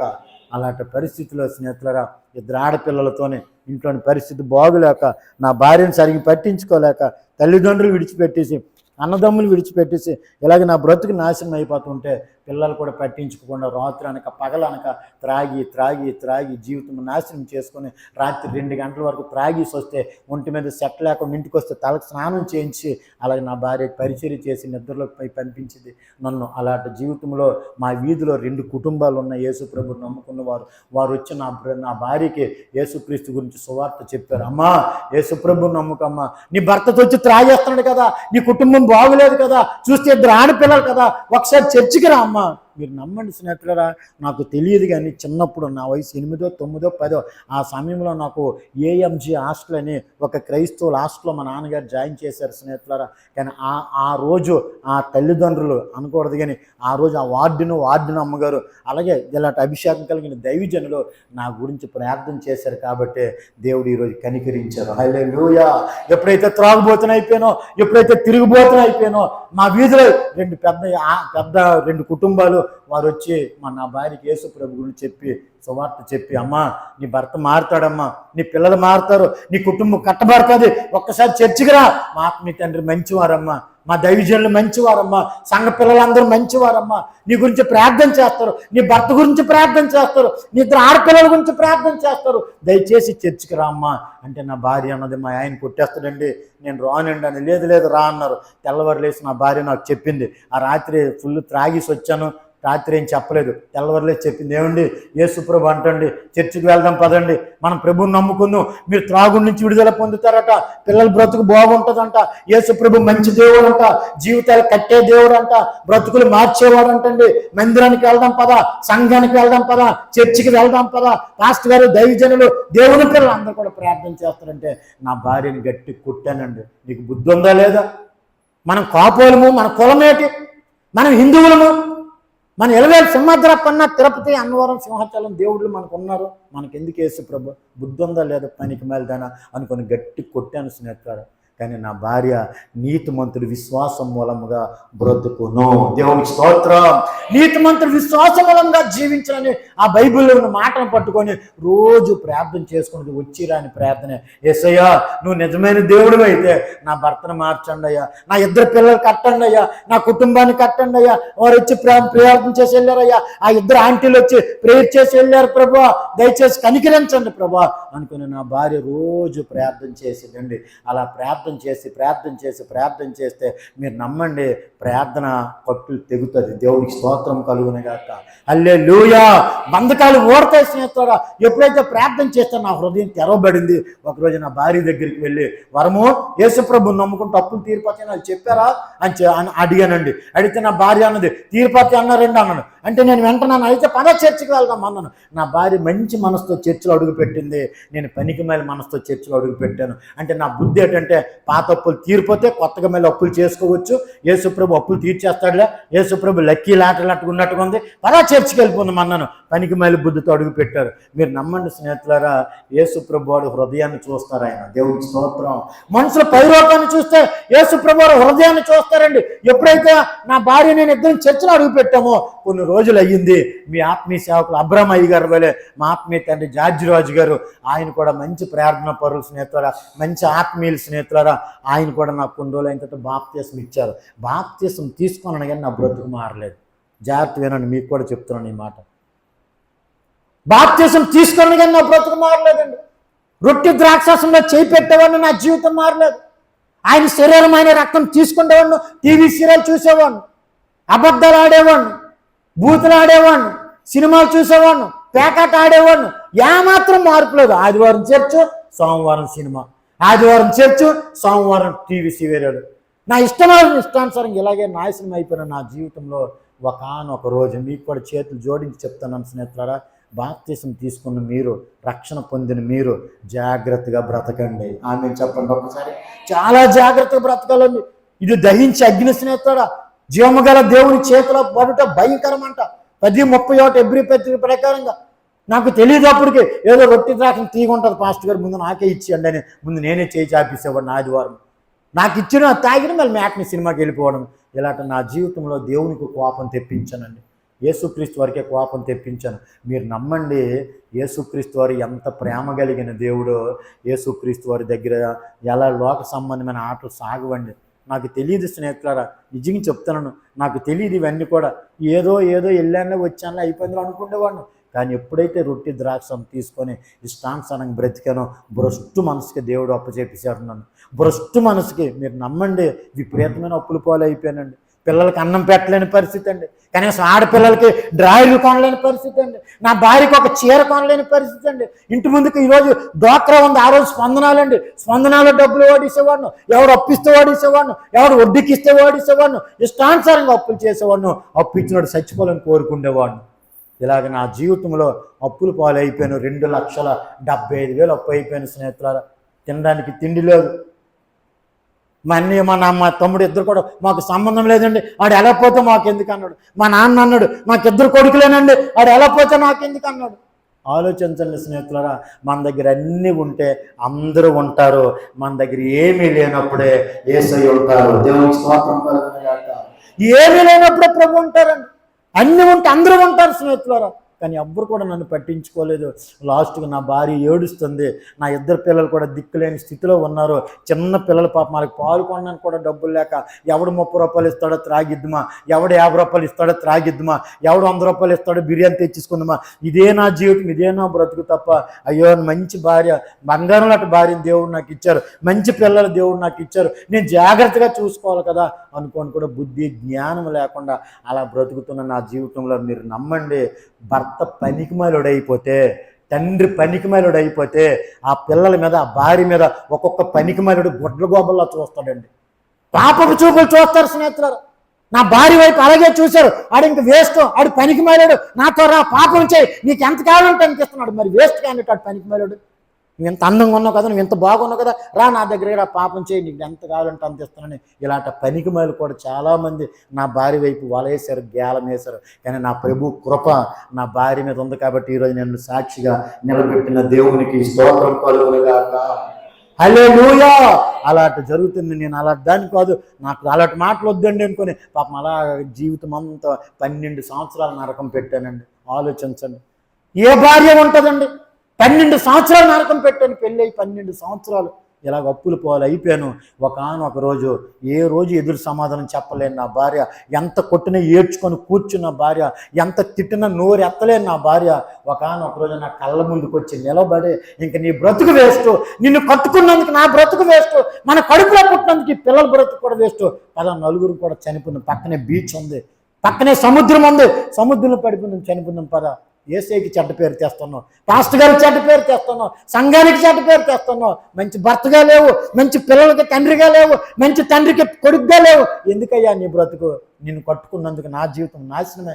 నలుగురిని చనిపోందాం ట్రైన్ కింద తలపెట్టి చనిపోందాం పురుగుల మందు తెచ్చి లేకపోతే త్రాగి చనిపోదాం. ఇంక ఈ బ్రతుకు వద్దని ఏడ్చిందండి. ఒక రోజు ఉదయం 9 గంటలకు వచ్చి నా కళ్ళ ముందుకు వచ్చి ఏడుస్తుంది. ఈ బ్రతుకొద్దు, ఈ బ్రతుకొద్దు, ఈ జీవితం వద్దు, చనిపోందాం అని. నా పిల్లలు పాపం, చిన్న పిల్లలు ఇండియా మాత్రం పిల్లలు పాపం, వాళ్ళు కూడా నా కాలు దగ్గరికి వచ్చి ఏడుస్తుండ్రు. నాన్న ఆకలేస్తుంది నాన్న ఆకలేస్తుంది నాన్న అని పిల్లలు ఏడుస్తుంటే మీరు నమ్మండి స్నేహితులారా, బుద్ధి జ్ఞానం ఉండొద్దండి నాకు. ఎక్కడ కూలి పని చేసుకుని ఒక 200, 300 ఇస్తారు కదండి. ఎక్కడ ఎవడు ఇటుకలు రాళ్ళు మోసుకుని ఒక 150 ఇస్తారు కదా స్నేహితులారా. నా పిల్లలు ఏడుస్తుండ్రు ఆకలితో, నా భార్య ఏడుస్తుంది బ్రతుకొద్దని. అంటే ఎంత దురాత్మ పట్టిందో ఆలోచించండి, ఎంత చీకటి పట్టిందో కుటుంబాలకు ఆలోచించండి. ఆ చీకటి నుండి తొలగించడానికి నా యేసు ప్రభు దగ్గరికి వచ్చుదుముగాక. నా యొద్దకు వచ్చిన వారిని నేను త్రోసివేసే దేవుని కాదంటాడు నా మహాదేవుడు. కన్నీరు కాచి ఏడ్చింది. ఆ రోజు మధ్యాహ్నం 3 వరకు ఏడ్చింది నా కాలు పట్టుకొని. అప్పుడు నేను 3 గంటలకి నా హృదయం కరిగిందండి. నేను అప్పుడు వేసే కాలు పట్టుకొని ఏడ్చాను 3 గంటల నుంచి రాత్రి 10:30 వరకు. మీరు నమ్మండి, మధ్యాహ్నం 3 నుంచి రాత్రి 10:30 వరకు ఏడ్చానండి. ప్రభువా, అయ్యా నా భార్యను చూసుకోలేకపోయానయ్యా, నా బిడ్డలు చూసుకోలేకపోయినా, బిడ్డలు చంపుకోవడం చూశానయ్యా. నా భార్యను కూడా సరిగ్గా పట్టించుకోలేదయ్యా. మీకు కూడా మోసం చేశానయ్యా. దైవజనులు, ఆత్మీయ సేవకులు మోసం చేశానయ్యా. సంఘానికి మోసం చేశానయ్యా. అయ్యా మీ కాలు పట్టుకుంటున్నానయ్యా, మీ పాదాల దగ్గరికి వచ్చానయ్యా. నన్ను బయటికి త్రోసివేసే దేవుడు వేసి ఒక్కసారి నాతో మాట్లాడండి యేసు ప్రభువా అనుకుని ఆయన కాలు పట్టుకొని ఏడ్చాను స్నేహితులారా. నా పాపాలన్నీ ఒప్పుకున్నానండి. ఆయన పాదాలు పట్టుకొని నా పాపాలన్నీ ఒప్పుకున్నానండి. మధ్యాహ్నం 3 నుంచి రాత్రి 10:30 వరకు ఏడ్చాను. 7 గంటలు. ప్రతి పాపము ఒప్పుకొనను, ప్రతి అవిధేయత ఒప్పుకొనను, ప్రతి నిర్లక్ష్యము ఒప్పుకొనను. నా భార్యను హింసించింది, నా బిడ్డలు చంపుకున్నది, ప్రజల దగ్గర ఎంతమంది ఉసురు పోసుకున్నాను, ఎంతమందిని ఏడిపించాను, ఇవన్నీ కూడా ఒప్పుకొన్నానండి. కరెక్ట్ రాత్రి 10:30 అప్పుడు నిజమైన దేవుడు కాబట్టే, మాట్లాడే దేవుడు కాబట్టే, జీవము గల దేవుడు కాబట్టే, జీవితాలు నిలబెట్టే దేవుడు కాబట్టే, ఆయనే దేవుడు కాబట్టే నాతో మాట్లాడారు. గట్టి చప్పులు కొట్టండి ఒకసారి, గట్టి చప్పులు కొట్టండి ఒకసారి. దేవునికి స్తోత్రం కలుగునుగాక. అసో జాగ్రత్త, ఈ సృష్టికర్తను నేను, యేసుక్రీస్తుని నేను తప్ప దేవుడు లేడు. మళ్ళీ ఆమె చెప్పండి ఒక్కసారి, చప్పుడు కొట్టండి స్నేహితులారా. నేను తప్ప దేవుడు లేడు. నువ్వు కరెక్ట్గా ఉండు, నీకు ఉన్నతమైన స్థితికి తీసుకొస్తాను, పరలోకానికి వాసన చేస్తాను. విన్నావా సరే, లేకపోతే నీ ఇష్టం. జాగ్రత్త జాగ్రత్త అని ప్రభు మాట్లాడారండి. మనిషి కనిపించట్లేదు, బలమైన స్వరం వింటాను. నా పక్కన నా 2 బిడ్డలు ఆకలితో పడుకున్నారు. నా పక్కనే నా భార్య ఏడుస్తుంది. ఉదయం 9 గంటల నుంచి జరుగుతుంది ఇది. రాత్రి 10:30 చివరి క్షణంలో నిజంగా ఆ రాత్రి కానీ ప్రభు మాట్లాడకపోతే నేను ఖచ్చితంగా చెప్తానని చనిపోతానండి ఆ రోజు. యేసు ప్రభువుని నమ్ముకోకుండా చనిపోతే నరకానికి వెళ్ళిపోతాం స్నేహితులారా. యేసు ప్రభువుని రక్షకుడిగా అంగీకరించి మారు మనసు లేకుండా చనిపోతే నరకానికి, పాతాళానికి వెళ్ళిపోతాం స్నేహితులారా. నిజంగా చెప్తున్నానండి, నాకు తెలియదు. కానీ ఎప్పుడైతే కన్నీరు కార్చి ఏడ్చి నా పాపాలు ఒప్పుకొనను, బాప్తిసం పొందాను ప్రభా, నాకు బ్రతుకు మావులేదైనా, బాప్తిసం పొందానయ్యా, నాకు మారు మనసు లేదయ్యా, బాప్తిసం పొందానయ్యా, ఇరుగు పొరుగుల మీద తిట్టోడినయ్యా, బాప్తిసం పొందానయ్యా, పాస్టర్ గారి మీద శనిగోడినయ్యా, బాప్తిసం పొందానయ్యా, అనేక మంది గొడ్ల గొప్పలా చూసి ఉన్నాయ్యా, తనకి మళ్ళీ బుద్ధి అయ్యా నాది అనుకుని ప్రతి పాపము ఒప్పుకొనను. రాత్రి 10:30 అప్పుడు యేసు ప్రభు మాట్లాడారు. ఆ రాత్రి కానీ ప్రభు మాట్లాడకపోతే నేను చనిపోతానండి. నేను చనిపోతే ఎక్కడికి వెళ్ళిపోతానండి? నాకు మారు మనసు లేదు. నా 2 బిడ్డలు చనిపోతే పరలోకానికి వెళ్తారు. ఎందుకంటే హిందువులు అవని, క్రైస్తవులు అవని, ముస్లిమ్స్ అవని, ఎవరైనా సరే 10 సంవత్సరాల పిల్లలు ఎవరు చనిపోయినా పరలోకానికి వెళ్తారండి. నా 2 బిడ్డలు చనిపోయినా పరలోకానికి వెళ్తారు. నా భార్యకు మారు మనసు ఉంది కాబట్టి పరలోకానికి వెళ్తుంది. నేను చనిపోతే ఎక్కడికి వెళ్తాను స్నేహితులారా? కానీ ఎప్పుడైతే ఆయన కాలు పట్టుకొని నా పాపాలన్నీ ఒప్పుకొని ఎప్పుడైతే క్షమించమని ఏడ్చానో, కరెక్ట్ 10:30 అయింది. యేసు ప్రభు మాట్లాడారు, నేనే దేవుడురా, నేను తప్ప దేవుడు లేడు, నువ్వు కరెక్ట్గా ఉండు, నీకు ఉన్నతమైన స్థితికి తీసుకెళ్తాను, పరలోకానికి వారసును చేస్తాను, జాగ్రత్త జాగ్రత్త అని ప్రభు మాట్లాడారండి. ఎప్పుడైతే ప్రభు మాట్లాడారో నా ఒళ్ళంతా చెమట్లెక్కిపోయిన స్నేహితులారా. నా కళ్ళు రెప్పలు ఎగట్లేదు, కాలు చెల్లి షేకింగ్ వచ్చేస్తున్నాయి, గంభీరమైన స్వరము, మనిషి కనిపించట్లేదు, బలమైన వెలుగు. నా భార్యకి చెప్పాను, అమ్మా ప్రభు మాట్లాడారు, వారము ప్రభు మాట్లాడారంటే వెంటనే నా భార్య కూడా ఇంకా ఏడుస్తుంది. అయ్యా థ్యాంక్స్ అయ్యా, అయ్యా యేసయ్యా మమ్మల్ని గుర్తు చేసుకున్నందుకు వందనాలు ప్రభా, మేము మీ పిల్లలం ప్రభా, మేము అన్యుల్లోంచి వచ్చామయ్యా, నా భర్తను మీరు దర్శించినందుకు మీ కృతజ్ఞతాస్తుతులు యేసు ప్రభా అనుకున్న భార్య స్థుతులు చెల్లిస్తుంది, నేను స్థుతులు చెల్లిస్తున్నాను. ఆ రాత్రి సంతోషంతో మరి నిద్ర పట్టలేదు. వెంటనే తెల్లవారులేసి ఆత్మీయ తండ్రి దగ్గరికి వెళ్ళాను, పాస్టర్ గారి దగ్గరికి వెళ్ళాను. సార్ రాత్రి యేసు ప్రభు మాట్లాడారు అయ్యగారు అన్నాను. పాస్టర్ గారికి తెలిసి వీడు త్రాగుబోతులకు ప్రెసిడెంట్ అని, వీడు పచ్చి త్రాగుబోతుడు అని పాస్టర్ గారికి తెలుసు. మీరు నమ్మండి, మనం ఎలాటోళ్ళమో దైవజనులకు తెలుసు. దేవునికి స్తోత్రం చెప్పండి ఒక్కసారి, హల్లెలూయా చెప్పండి ఒక్కసారి. నా గొర్రెలు నా స్వరము అంతే, ఎవరి గొర్రె వాళ్ళ స్వరం వింటుందండి. వెంటనే పాస్టర్ గారు అన్నారు, మాట్లాడారా, అయితే ఇంటికి వెళ్ళి ప్రార్థన చేసుకున్నాను అన్నారు. మళ్ళీ ఇంటికి వచ్చామండి. రాత్రి అంతా మళ్ళీ ప్రార్థన, ప్రభువా నువ్వు మాట్లాడినందుకు వందనాలు నాయన, నా చీకటిని దూరపరిచినందుకు వందనాలు నాయన, వెలుగుతో నింపినందుకు స్తోత్రాలు ప్రభువా అనుకుని మళ్ళీ అలా ప్రార్థన చేస్తే మళ్ళీ కొన్ని రోజులు అయిన తర్వాత వెంటనే మళ్ళీ ప్రభు మాట్లాడారు, నేను ఒక జీవనోపాధి నీకు ఇస్తాను, ఆ జీవనోపాధిని బట్టి నీ అప్పులు తీర్చుకో, నేను దీవిస్తాను, నేను నిన్ను ఆశీర్వదిస్తాను, నా కుమారుడా దిగులు పడొద్దని. మీరు నమ్మండి స్నేహితులారా, సూపర్ అండి యేసయ్య. ఆమె చెప్పండి ఒకసారి. తిరుగు లేదండి యేసయ్య. ఆమె చెప్పండి ఒకసారి. మంచి దేవుడు అండి యేసయ్య. ఆమె చెప్పండి ఒక్కసారి. హల్లెలూయా చెప్పండి ఒక్కసారి. తాకినైనా నన్ను ఈరోజు ఆ యేసు ప్రభువు ఇలా నిలబెట్టారంటే ఎంత గొప్ప దేవుడు అండి. మా నాన్నే నన్ను వదిలేశాడండి, మా అన్నదమ్ములే నన్ను విడిచిపెట్టేశారండి. పక్కింటోళ్ళు పొరిగింటోళ్ళు విడిచిపెట్టేశారండి. వీడు సూర్యుడైన ఉదయించడం మానేస్తాడేమో కానీ వీడు త్రాగుబోతాడు, త్రాగకుండా ఉండలేడు. వీడు గంజా తాకుండా ఉండలేడు. ఈ పనికి మీద అబద్ధాలు మాట్లాడకుండా ఉండలేడు. వీడు సినిమాలు చూడకుండా ఉండలేడు. వీడు ఇష్టానుసారంగా మంచినీళ్ళు తాగినట్టుగా అబద్ధాలు ఆడేస్తుంది. ఇలాంటి పనికి మేలాడు ఈ వీధిలో ఉన్నాడు దరిద్రుడు. ఎప్పుడురా పోతాడు అన్నోళ్ళే తప్ప యేసు ప్రభు ఒక్కరే కొలుగు చేసుకుంటారు. కాబట్టి తెల్లవారు లేసి మళ్ళీ పాస్టర్ గారి దగ్గరికి వెళ్ళాం. సార్ రాత్రి ప్రభు మాట్లాడారు సార్ అంటే అప్పుడు పాస్టర్ గారు అడిగారు, నువ్వేం పని చేస్తానని. నేను అన్న Visakhapatnam KGH hospital government hospital ఉంది సార్, దాంట్లోనే నేను కుక్గా పనిచేస్తున్నాను అయ్యగారు. నాకు ఇడ్లీలు, పూరీలు, చట్నీలు, దోశలు అన్నీ వచ్చాయి గారు అన్నాను. అప్పుడు ఏమన్నారంటే పాస్టర్ గారు, రోడ్డు పక్కన చిన్న టిఫిన్ సెంటర్ అద్దెకి తీసుకో, ఒక షాప్ ఏదో అద్దెకి తీసుకో, నేను వచ్చి ప్రార్థన చేస్తాను. నీ చేతిలో పని ఉంది కాబట్టి 90వ కీర్తన చివరి వచనంలో నా చేతి పని స్థిరపరచండి, నా చేతి పని స్థిరపరచండి అని 2 సార్లు అక్కడ మాట ఉంది. కాబట్టి నువ్వు వెళ్ళి డబ్బులు సెట్ చేసుకున్నా, నేను వచ్చి ప్రార్థన చేస్తాను అన్నారు. కానీ రూపాయి లేదండి. మళ్ళీ ఇంటికి వచ్చి ప్రార్థన. మీరు నమ్మండి, ఒక మంచి మాట చెప్తాను, జాగ్రత్త వినండి. మనం దీవించబడాలంటే, క్రైస్తవుడు దీవించబడాలంటే స్నేహితులారా 2 బైబిల్ ప్రకారంగా నెంబర్ 1 ఆల్ నైట్ ప్రేయర్. ఆమెను చెప్పండి ఒకసారి. నెంబర్ 2 దశమ భాగం. ఆమెను చెప్పండి ఒక్కసారి. ఈ 2 చేసి చూడండి స్నేహితులారా, మీ ఇంట్లో కరెంటు పోయినా మీ కుటుంబాలు వెలుగుతున్నగా ఉండునుగాక. మీ కుటుంబంలో కరెంటు పోయినా, మీ ఇంట్లో కరెంటు పోయినా మీ కుటుంబాలు వెలుగుతాయండి. యేసు నామములో చెప్పింది, నా నెత్తి మీద యేసు ప్రభు ఉన్నారు, నేను అబద్ధం ఆడట్లేదు. క్రైస్తవుడు దీవించబడ్డాక ఎక్కడ గొంగలు, ఎక్కడ వేసిన గొంగలు అక్కడే. పిల్లల పరిస్థితులు అలాగే ఉన్నాయి, ఎక్కడొప్పులు అక్కడే ఉన్నాయి. ఏ బండి ముందుకెళ్ళట్లేదు, ఏ పని అవ్వట్లేదు, చేతికొచ్చిన మట్టి అయిపోతుంది, పరిస్థితులు బాగలేదు. ఎన్నో సంవత్సరాలు ప్రభువుని నమ్ముకున్నాం, ఏది పరిస్థితి అని చాలా మంది జీవితంలో ఇదే ప్రశ్న. నేను ఒకే ఒక మాట అంటాను, నెంబర్ 1 ఆల్ నైట్ ప్రేయర్లో కట్టులు తెగితే, 2వది దశమ భాగంలో అంతా ఎంత ఆశీర్వాదం లేదండి. దశమ భాగం ఇవ్వకపోతే దరిద్రం స్నేహితులారా. కేవలం మీరు నమ్మండి, డబల్ కట్ మంచమే సాతానుగా ఇంట్లో కూర్చుంటాడు. మీకు తెలియదు ఆ సంగతి. సింగిల్ కాట్ అయితే లేపి వచ్చని, డబుల్ కట్ బేగ లేపలేం కాబట్టి ఆడు అక్కడ కూర్చుంటాడండి, మనకు తెలియదు. దశమ భాగం ఇవ్వడం వల్ల ఈ స్వరం బయటికి వెళ్తుంది. అందుకే నేను ఈ మైక్ ఆఫ్ చేసి చెప్తాను. దశమ భాగం ఇవ్వడం వల్ల మన ఇంట్లో దరిద్రం బయటికి పోద్ది. చూసి ఒక్కరు ఆమెను చెప్తే ఒట్టు. ఆమెను చెప్పండి ఒకసారి, అందరూ ఆమెను చెప్పండి ఒక్కసారి. సాతానుగాడు ఇవ్వనివ్వడండి, మీకు తెలియదు, అది చాలా సీక్రెట్. సాతానుగాడు ఇవ్వనివ్వడు దశమ భాగం, తెలుసా? నువ్వు ఎక్కడ బాగుపడిపోతావు అని, నీ పిల్లలు ఎక్కడ దీవించబడిపోతారని, వచ్చిన ఆశీర్వాదాలు వచ్చేస్తాయని. దశమ భాగం ఇవ్వనివ్వడు, హృదయానికి కఠిన పరుచుకొని చేస్తాడండి. ఎప్పుడైతే నేను స్నేహితులారా ఆ రాత్రి అంతా వెళ్ళి ప్రార్థన చేశానో, అప్పుడు మీలాంటి వాళ్ళందరితో దేవుడు 5,000 ఇప్పించారు.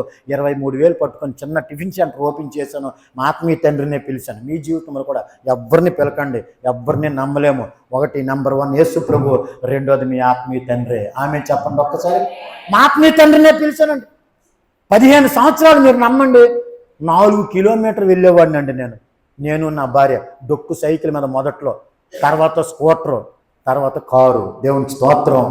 అంటే ప్రభు ఎలాగ ఆశీర్వదిస్తాం ఆలోచించండి.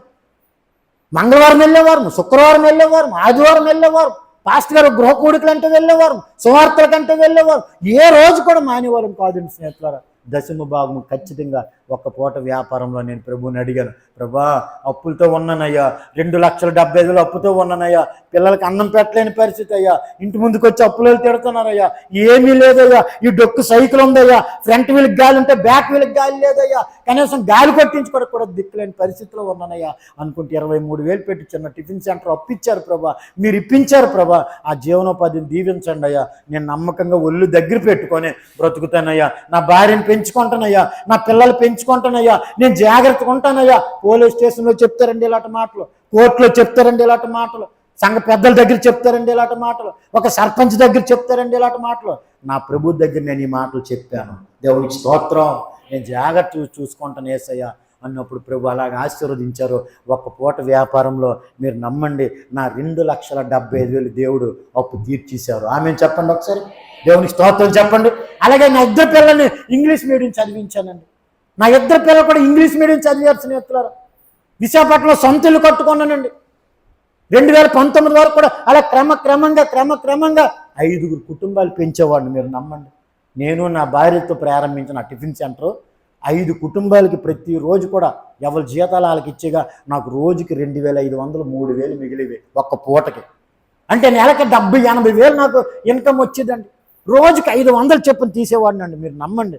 ఎంత వస్తే ఫస్ట్ 100, తర్వాత 200, తర్వాత 300, తర్వాత 400, తర్వాత 500 ప్రతిరోజు తీయడం కట్టి ప్రతి నెల మొదటి ఆదివారం రొట్టె ద్రాక్షరసం తీసుకున్నప్పుడు ఆ దశమ భాగం ఇచ్చేసి ప్రార్థన చేయించుకొని ఇంటికి వచ్చేవాడిని. మీరు నమ్మండి స్నేహితులారా, దేవునికి ఇస్తే ఆ ఆశీర్వాదాలు అంతా ఇంత కాదు. ఆమె చెప్పండి, ఎంత దీవించబడ్డాను తెలుసండి. నేను ఈరోజు దశంభాగం ఇవ్వడం వల్ల ఎంత దీవించబడ్డాను తెలుసండి. ఆల్లేట్ ప్రేయర్ వల్ల నేను ఎంత దీవించబడ్డాను తెలుసండి. ఒకసారి ఎప్పుడైనా రెండు కావాలంటే వైజాగ్ అయ్యగారిని కూడా దేవుని చెత్త మీద తీసుకువెళ్తాను. ఈరోజు కొత్త కారు దేవుడు నాకు ఇచ్చారండి. నమ్మండి మీరు. విశాఖపట్నం 2 ఫ్లోర్లు బిల్డింగ్ ఇచ్చారండి. విశాఖపట్నంలో బిల్డింగ్ అంటే అది కోట్ల ఆస్తి స్నేహితులారా. నా 2 పిల్లలు కూడా ఇంగ్లీష్ మీడియం చదివించానండి. అంత ఎందుకండి స్నేహితులారా, ఒక అద్భుతమైన మాట చెప్తున్నాను. నా 2 బిడ్డలకి మంచి అల్లులు కూడా దేవుడు ఇచ్చారండి. గట్టిగా ఆమెను చెప్పండి ఒక్కసారి. గట్టిగా ఆమెను చెప్పండి ఒకసారి. నా పిల్లలకు కూడా పెళ్ళిళ్ళు చేశాను. నమ్మండి మీరు. అంటే ఎంత కృప దేవుడు ఇచ్చారో ఆలోచించండి. పెళ్ళిళ్ళ విషయంలో కూడా దేవుడే కలుగు చేసుకున్నారండి. ఇవ్వాల్సిన డబ్బులు కూడా దేవుడే ఇచ్చారండి. 2019 వరకు టిఫిన్ సెంటర్ నడిపించానండి. 2020లో జనవరి 1 నుంచి ప్రభు చెప్పారు, అది విడిచిపెట్టారా బాబు అంటే నేను అన్నాను, ప్రభువా ఈ జేబులో డబ్బులు ఇప్పుడు విడిచిపెట్టిస్తే ఎలా ప్రభా అంటే నేను ఉన్నాను కదరా, నువ్వు దిగులు పడకరా నాన్న, నేనే నీ ఆస్తిని అన్నారు యేసయ్య. వెంటనే విడిచిపెట్టాను. 2020 జనవరి 1 నుంచి సంపూర్ణ సేవలో ఉన్నాను. దేవునికి స్తోత్రం కలుగునుగాక. హల్లెలూయా, దేవునికి స్తోత్రం. అందుకే స్నేహితులారా, ఆయన యొద్దకు వచ్చాను, ఆయన పాదాల దగ్గర పట్టుకొనను, నా పాపాలన్నీ ఒప్పుకొనను, ఆయన యొద్దకు వస్తే ఆయన త్రోసివేసే దేవుడు కాదు. కాబట్టి ఈరోజు ఎంత దీవించబడ్డానంటే, ఒకప్పుడు అశోక్ గాడు, ఈరోజు అశోక్ గారు. దేవునికి స్తోత్రం. ఒకప్పుడు త్రాగుబోతూ, ఈరోజు యేసయ్య దయ వల్ల ఆయన సేవకుడిగా ఉన్నానండి. ఒకప్పుడు లోకము, ఈరోజు పరలోకము. ఒకప్పుడు అన్యుణ్ణు, ఈరోజు ధన్యుణ్ణు. ఒకప్పుడు మహేష్ బాబు, ఈరోజు యేసు బాబు. దేవునికి స్తోత్రం కలుగును. ఎవరు మార్చారండి నా జీవితం? ఎవరు మార్చారండి నా జీవితం? నాలాట త్రాగుబోతాన్ని ఎవరు మార్చారండి? నాలాట దొంగని ఎవరు మార్చారండి? నాలాట పేకాట పిచ్చోడిని ఎవరు మార్చాడండి? నాలాట పనికిమాలోని ఎవరు మార్చారండి? ఆలోచించండి స్నేహితులారు ఒక్కసారి. అలాంటి జీవితాన్ని ప్రభు మార్చారు. ఈరోజు ఒక మంచి దైవజనుడిగా నా భార్యను వరలక్ష్మిని గ్లోరీగా మా ఆత్మీయ తండ్రి మార్చారు. నన్ను అశోక్ని జోసఫ్గా మార్చారు. అశోక్గా గ్లోరీగా నన్ను, నా 2 బిడ్డల్ని దేవుడు ఆశీర్వదించి ఈరోజు నా కుటుంబాన్ని ఎంతో దీవించిన దేవుడు ఒక్కడే, ఆయనే యేసు ప్రభువారు. దేవునికి స్తోత్రం. పాపిని ప్రేమించువాడు యేసు ఒక్కడే, పాపిని రక్షించువాడు యేసు ఒక్కడే, పాపిని ప్రేమించువాడు యేసు ఒక్కడే, పాపిని రక్షించువాడు యేసు ఒక్కడే. నీ వేదనలో, నీ శోధనలో, నీ వేదనలో, నీ శోధనలో నీ అండగా నిలుచువాడు యేసు ఒక్కడే, నీ అండగా నిలుచువాడు యేసు ఒక్కడే, ఒక్కడే యేసు ఒక్కడే, ఒక్కడే ఆ పరిశుద్ధుడు ఒక్కడే, ఒక్కడే నా యేసు ఒక్కడే, ఒక్కడే ఆ పరిశుద్ధుడు ఒక్కడే, అద్వితీయ దేవుడు యేసు ఒక్కడే, అద్భుతములు చేయువాడు యేసు ఒక్కడే, అద్వితీయ దేవుడు యేసు ఒక్కడే, అద్భుతములు చేయువాడు యేసు ఒక్కడే, ఆదరించి ఆశ్రయమిచ్చి, ఆదరించి ఆశ్రయమిచ్చి మోక్షానికి చేర్చువాడు యేసు ఒక్కడే, మోక్షానికి చేర్చువాడు యేసు ఒక్కడే, ఒక్కడే యేసు ఒక్కడే, ఒక్కడే ఆ పరిశుద్ధుడు ఒక్కడే, ఒక్కడే నా యేసు ఒక్కడే, ఒక్కడే ఆ పరిశుద్ధుడు ఒక్కడే, మరణము గెలిచినవాడు యేసు ఒక్కడే, మరణాలన్నవాడు యేసు ఒక్కడే, మరణము గెలిచినవాడు యేసువే, యేసు ఒక్కడే, ఒక్కడే నా పరిశుద్ధుడు, ఒక్కడే, ఒక్కడే నా యేసు, ఒక్కడే, ఒక్కడే నా పరిశుద్ధుడు, ఒక్కడే. ఓ యేసు మహారాజుకే, రాజుల రాజుకే, లోక రక్షకుడికే, పాపాలు క్షమించిన యేసు ప్రభు వారికి, ఆయన యొద్దకు వచ్చిన వారిని ఆయన ఎంత మాత్రం కూడా త్రోసివేసే దేవుడు కాదండి. మరి ఆయన యొద్దకు వస్తే ఏం దొరుకుతుంది మనకి? ఆయన దగ్గరికి వస్తే ఏం దొరుకుతుందండి? బస్ స్టాండ్కి వెళ్తే బస్సులు దొరుకుతాయి, రైల్వే స్టేషన్కి వెళ్తే ట్రైన్ దొరుకుతుంది, లేకపోతే లోకంలో అనేక దగ్గర ఎక్కడికి వెళ్తే అక్కడక్కడ దొరుకుతుంటాయి స్నేహితులు, లోకంలో అన్నీ దొరుకుతాయి. కానీ యేసు ప్రభు దగ్గరికి వస్తే ఏం దొరుకుతుంది? 131 కీర్తన రండి, ఒక 2 మాటలు చెప్పి నేను ముగించేస్తాను. 131 కీర్తన తీయండి అందరూ కూడా దయచేసి. 131 కీర్తన. నా యొద్దకు వచ్చిన వారిని నేను ఎంత మాత్రం కూడా త్రోసివేసే దేవుణ్ణి కాదన్నారు. నేను ఆయన యొద్దకు వెళ్ళాను, నన్ను బయటకు త్రోసివేసి లేదు. ఈరోజు నన్ను ఎంతో దీవించారు, ఎంతో ఆశీర్వదించారు. నా ప్రియమైన దేవుని పిల్లలారా, ఈ ప్రాంత ప్రజలారా, మీరు ఏ పరిస్థితిలో ఉన్నారో ఒక్కసారి మీరు ఎక్కడున్నా సరే మాటలు వినాలని మనవి చేస్తున్నానండి. జీవ గ్రంథము యేసుక్రీస్తు యొక్క మాట, ముత్యాల మూట యేసుక్రీస్తు యొక్క మాట, పరలోకానికి బాట యేసుక్రీస్తు యొక్క మాట, జీవపు ఓట, ముత్యాల మూట, పరలోకానికి బాట, జీవపు ఓట నా యేసయ్య మాట. ఆయన యొద్దకు వస్తే ఏం జరుగుతుందో చూడండి. 131 కీర్తన 4వ వచనం. అయినను జనులు నీ యందు భయభక్తులు నిలుపునట్లు నీ యొద్ద ఏం దొరుకుతుందండి? యేసయ్య దగ్గర క్షమాపణ దొరుకును. అందరూ ఆమె చెప్పండి ఒక్కసారి. యేసు ప్రభు దగ్గర క్షమాపణ దొరుకుతుందండి. 7:37 లోకాసు వార్తలో పాపాత్మురాలని స్త్రీ ఒకరికి ఉంది. పాపాత్మురాలు అంటే ఎన్ని పాపాలు చేసిందో. 7:37 పాపాత్మురాలని స్త్రీ యేసు ప్రభు దగ్గరికి వెనకమాల వచ్చింది స్నేహితులారా. ముందు నుండి రాడకి భయపడ్డది, వణుకుతూ వచ్చింది, బెనుకుతూ వచ్చింది, బాధపడుతూ వచ్చింది, కన్నీటితో వచ్చింది, ఆక్రందంతో వచ్చింది, బాధలు చెప్పుకోవాలని వచ్చింది స్నేహితులారా. వెనకమాల వచ్చింది. వచ్చి ఏం చేసిందండి?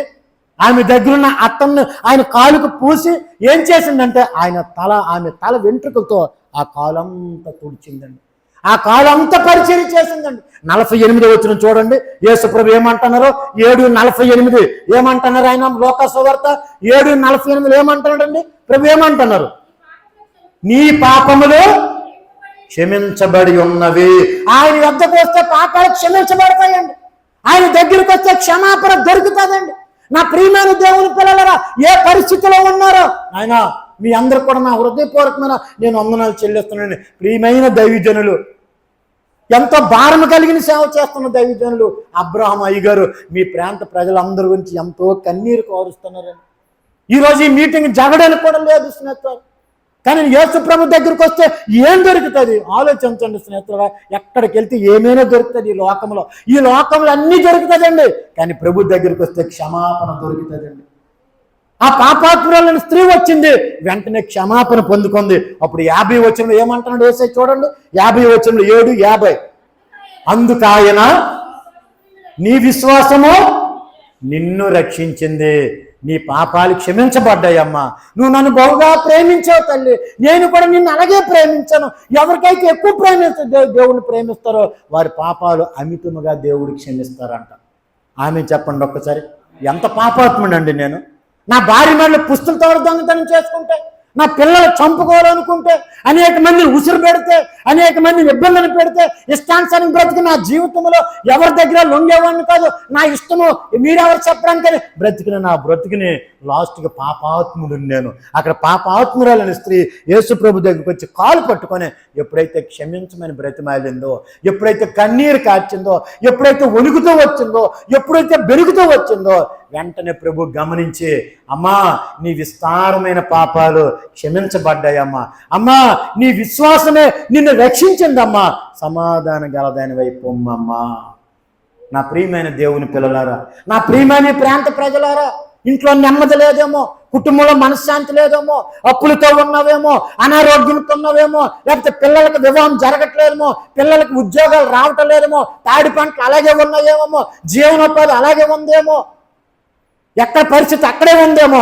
నేను రాత్రి సమయంలో ఈ 18వ తారీఖు రాత్రి సమయంలో ఒకే ఒక మాట తెలియపరుస్తున్నాను, నా ప్రభు దగ్గరికి రండి, మీకు సమస్తము కూడా సమకూడి మేలు కలుగునుగాక. నా ప్రభు దగ్గర కృప దొరుకుతుందండి, నా ప్రభు దగ్గర క్షమాపణ దొరుకుతుంది. స్నేహితులారా 7వ వచనం రండి, 137 130 కీర్తన 7వ వచనం చూడండి. అక్కడేమో ఇశ్రాయేలు యెహోవా యొద్ద ఆశ పెట్టుకొనుము, యెహోవా యొద్ద కృప దొరుకును. నెంబర్ 1 ఏం దొరుకుతుందండి? నెంబర్ 1 ఏం దొరుకుతుంది ఆయన దగ్గర? అది క్షమాపణ దొరుకుతుందండి. ఏ పరిస్థితిలో ఉండండి, ప్రభు దగ్గరికి వచ్చి, ప్రభు నీకు నాకు ఆయుష్కరమన్నీ దూరపరచండి అయ్యా, నన్ను క్షమించండి అయ్యా, నేను పుట్టుకతోనే పాపంలో పుట్టానయ్యా, నా తల్లి పాపంలోనే నన్ను గర్భం ధరించిందయ్యా, నీ పరిశుద్ధమైన రక్తమేనయ్యా నన్ను పరలోకానికి చేరుస్తుందయ్యా, నీ పరిశుద్ధమైన రక్తమేనైనా, నేను పనికిమాలిదాన్ని, నేను పనికిమాలి ఉన్నాయా, మీ కాలు పట్టుకొని బ్రతిమాలుతున్నానయ్యా, నన్ను క్షమించండి అయ్యా, నన్ను క్షమించండి అయ్యా అంటే ఆయన దగ్గర క్షమాపణ దొరుకుతుంది. రెండోది ఆయన పాదాల దగ్గరికి వస్తే కృప దొరుకుతుంది. ఆమె చెప్పండి ఒకసారి. కృప అంటే 2:8 వచ్చిన ఎఫెసీయులకు రాసిన పత్రికలు ఏముందంటే, ఆయన కృప వలనే మనకి రక్షణ దొరికింది. ఆమె చెప్పండి ఒకసారి. విశ్వాసం వలన ఆయన కృప వలనే మనకి రక్షణ దొరికింది. స్నేహితులారా కృప అంటే మా బలహీనులు మనం, కృప అంటే మనం ఏమాత్రం కూడా అర్హులం కాదండి, కృప అంటే మనం ఏమాత్రం అందుకోలేమండి, కృప అంటే దాన్ని మనం టచ్ చేయలేము కూడా. స్నేహితులారా అలాంటిది ఆయన మన నిమిత్తము ఆయన ధనవంతుడై ఉండి మన దరిద్రం ఆయన తీసుకొని ఆయన ధనాన్ని మనకి ఇచ్చాడు. కొరింథీయులకు రాసిన 2వ పత్రిక 8:9 వచనం ప్రకారంగా అది కృప. దేవునికి స్తోత్రం చెప్పండి ఒక్కసారి. దేవునికి స్తోత్రం చెప్పండి ఒక్కసారి. ఒకటి పాప క్షమాపణ దొరుకుతుంది ఆయన దగ్గర, క్షమాపణ దొరుకుతుంది ఆయన దగ్గర. పాపాత్మురాలు స్త్రీ ఆయన దగ్గరకు వచ్చి క్షమాపణ పొందుకొని సమాధానంతో వెళ్ళిందండి. రెండోది దరిద్రులైన మనల్ని ధనవంతులుగా చేసింది ఆ కృప. ఈరోజు నేను ఎంత ధనవంతులు తెలుసా అండి? ఈరోజు నా ఆస్తి ఎంత తెలుసా? ఆశ్చర్యపోతారు మీరు. కంటి చూపు ఉండదు, నోటి మాట ఉండదు.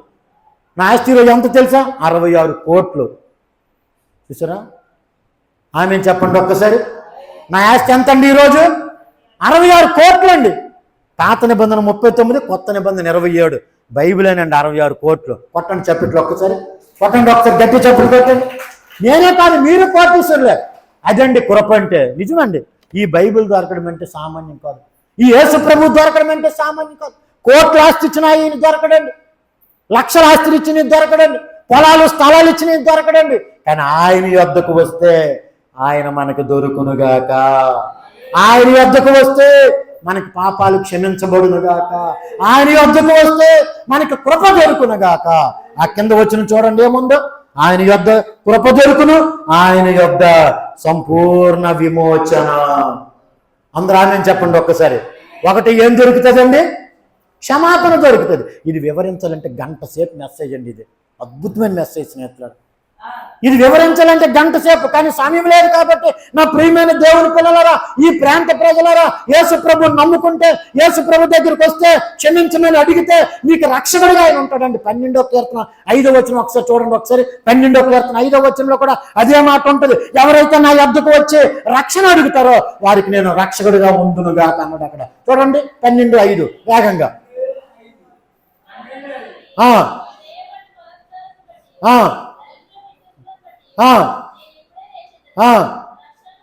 రక్షణ కోరుకున్న వారికి అందరూ ఆమె చెప్పండి ఒక్కసారి. చూసండి, ఆయన వద్ద క్షమాపణ దొరుకుతుంది, రక్షణ కూడా దొరుకుతుంది ఆయన దగ్గర. నా ప్రియమైన దేవుని పిల్లలారా, ఈ ప్రాంత ప్రజలారా, యేసు ప్రభువుని నమ్ముకోవడానికి త్వరగా వస్తున్నారండి. ఏ పాపములో నేను క్షమిస్తాడండి, ఏ దోషములో నేను కొట్టివేస్తాడండి. తరతరాలను మన పితరులను చేసిన పాపాలు కూడా ఆయన క్షమించే దేవుడు అండి. అందుకే ఆయన దగ్గరికి రండి, క్షమాపణ పొందుకోండి, పరలోకానికి వారసులు అవుదురుగాక, మీ పాపాలు క్షమించబడునుగాక. రెండోది ఆయన వద్దకు రండి. మీరు ఏ అప్పులతో ఉన్నారో, ఏ అసమాధానంతో ఉన్నారో, ఏ ఇబ్బందులతో ఉన్నారో, మరి ముఖ్యంగా ఒకవేళ మీ కుటుంబంలో గర్భఫలం లేదేమో, ఒకవేళ ఇంకా ఇంట్లో మనశ్శాంతి లేదేమో, నా ప్రభు దగ్గరికి రండి. ఆ కృప నా దేవుడు మీకు దయచేయునుగాక. ఒకటి క్షమాపణ దొరుకుతుంది, రెండోది కృప దొరుకుతుంది, మూడోది సంపూర్ణమైన విమోచన. కొలస్సీలకు రాసిన పత్రిక 1వ అధ్యాయం 14వ వచనం చూడండి ఒకసారి. మంచి మాట ఉంటుంది అక్కడ. కొలస్సీలకు రాసిన పత్రిక 1వ అధ్యాయము 14వ వచనం.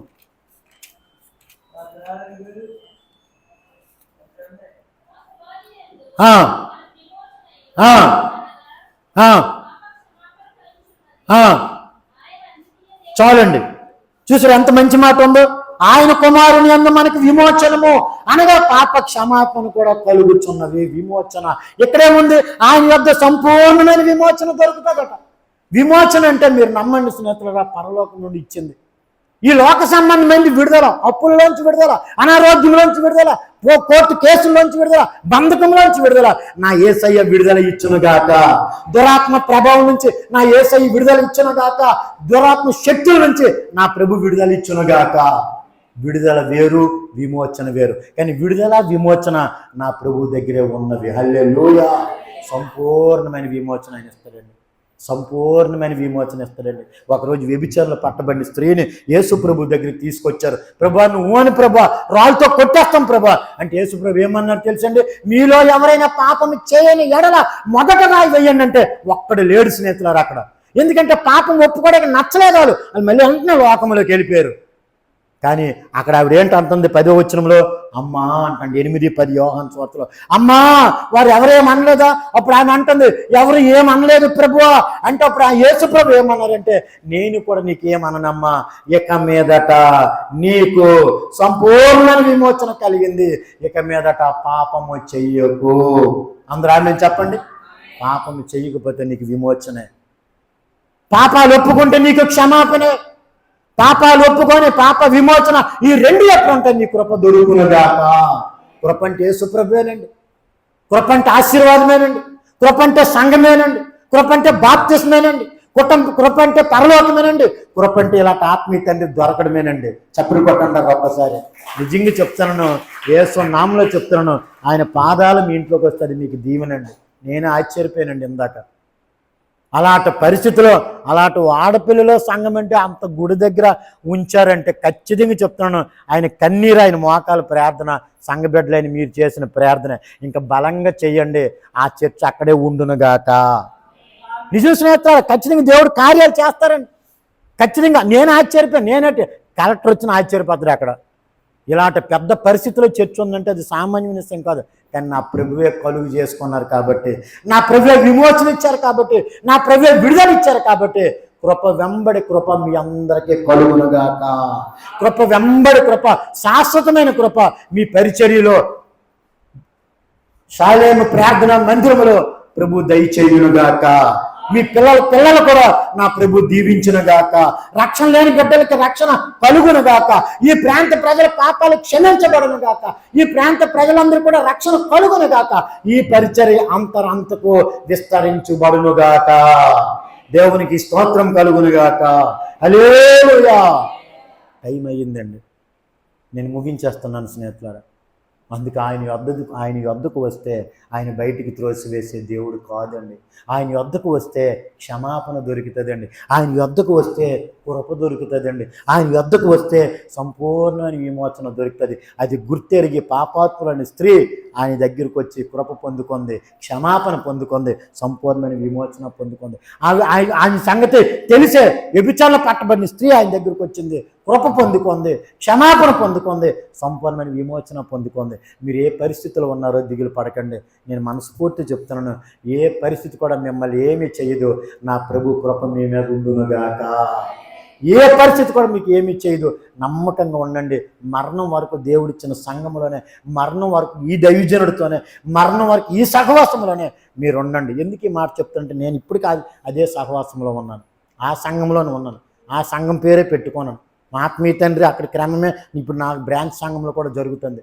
అంతేగాని పాస్టర్ గారు చనిపోయారు కదా, మా ఆత్మీయ తండ్రి లేడండి. ఇప్పుడు 2010లోనే ఆయన చనిపోయాడు స్నేహితుడు. ఆయన చనిపోయే 15 సంవత్సరాలు అవుద్ది. నేను ఎప్పుడో బయటికి వెళ్ళిపోవచ్చు, కానీ ఈ రోజు కూడా మీరు నమ్మండి, ఇదిగోండి నా యేసయ్య నా నెత్తి మీద ఉన్నాడు, అబద్ధం ఆడట్లేదు. ఈ రోజు కూడా నా దశమ భాగం తీసుకెళ్ళి వాళ్ళ పిల్లలకి ఇస్తానండి. ఆమె చెప్పండి ఒక్కసారి, అందరూ ఆమె చెప్పండి ఒక్కసారి. అది దేవుడు చూస్తారండి. ఈరోజు ఆత్మీయ తండ్రి ఉంటుండే కొంతమంది దశమ భాగాలు ఇవ్వరండి. ఏం దీవించబడిపోతాం ఆలోచించండి. నేను అంటాను, నేను కాదు, నేను చేస్తాను కాబట్టి ఈ మాట నేను చెప్పగలుగుతాను. ముందు వాక్యం నాకండి, తర్వాత మీకు. అర్థమైన స్నేహితులారా, అందుకే ఎట్టి పరిస్థితుల్లో మీ ఆశీర్వాదాలు మీరు ఆపుకున్న వాళ్ళు అవుతారు. ఆపుకోకుండా దేవుని ఆ పాదాల దగ్గర మీ సమయం ఇవ్వండి, మీ సొమ్ము ఇవ్వండి, అలాగే మీ పరిస్థితులు ఇవ్వండి, మీ కన్నీరు ఇవ్వండి, మీ ఉపవాసం ఇవ్వండి. మరి ముఖ్యంగా దైవజనురాలని ఏ రోజు బాధ పెట్టొద్దు, వాళ్ళ బిడ్డలను కూడా బాధ పెట్టొద్దు. ఒకరోజు ఎలియాజర్ అంటాడండి, బాగా వినండి ఈ మాట చెప్పి ముగించేస్తాను. ఎలియాజర్ అంటాడు 24:67 ఆది కాండంలో. ఎలియాజర్ ఏమంటాడు తెలుసా? ఆమె అడుగుతుంది రెబెకా, ఎవరండి ఆ పొలంలో ఎవరండి? చూడండి అక్కడ వాక్యం చూడండి, 24:67 ఆది కాండం. ఒక్కసారి చూడండి ఎంత మంచి మాట ఉంటుందో. మీకు ఆ వాక్యమే చూపిస్తాను. 24:60 చూడండి అమ్మ. 59 వారు సహోదరుని రెబెకాను దారి పని సహోదరు వేదాలు తెలియదు. 61 వచ్చింది. రెబెకా ఆమె పని కత్తి లేచి ఒంటలు నెక్కి ఆ మనుషుని వెంబడి ఇస్సాకు వచ్చి 63 సాయంకాలం అయినప్పుడు పొలంలో ధ్యానింపు వెళ్ళి కన్నులెత్తి చూచినప్పుడు ఒంటలు వచ్చుచున్నాడు. రెబెకా కన్నులెత్తి ఇస్సాకును చూచి ఒంటి మీద నుండి దిగి మనల్ని ఎదుర్కొన్నట్టు, చూడండి ఇక్కడ ఈ మాట, మనల్ని ఎదుర్కొన్నట్టు పొలంలో నడుచుచున్న ఆ మనుష్యుడు ఎవడని దాసుని అంటే ఎలియాజర్ అడుగగా ఇతడు నా యజమానుడని చెప్పాను. చూసారా? ఎలియాజర్ని అడుగుతుంది రెబెకా, ఎవరండి ఆ పొలంలో కనబడుతుంది అంటే ఎలియాజర్ గారు ఏమంటున్నారు? మా వానర్ కొడుకండి అన్నాడండి, మా అబ్రం గారు అబ్బాయి అండి అన్నాడండి. ఏమన్నాడండి ఎలియాజరు? ఏమన్నాడు చెప్పండి? అదే నా యజమానుడు. చూసారండి? ఆత్మీయ తండ్రిని ఎలా గౌరవించాలో. ఫిలిప్ను కూడా మీరు అలాగే గౌరవించుదురుగాక. ఆమె చెప్పండి ఒక్కసారి. అతను మా యజమానుడు, ఇతను పెద్ద పాస్టర్ గారు, అతను చిన్న పాస్టర్ గారు. ఆమె చెప్పండి ఒకసారి. మీరు అనే ఉంటారులేండి. ఆమె చెప్పండి ఒక్కసారి. ఇక్కడ వాక్యమే చూపించాను మీకు.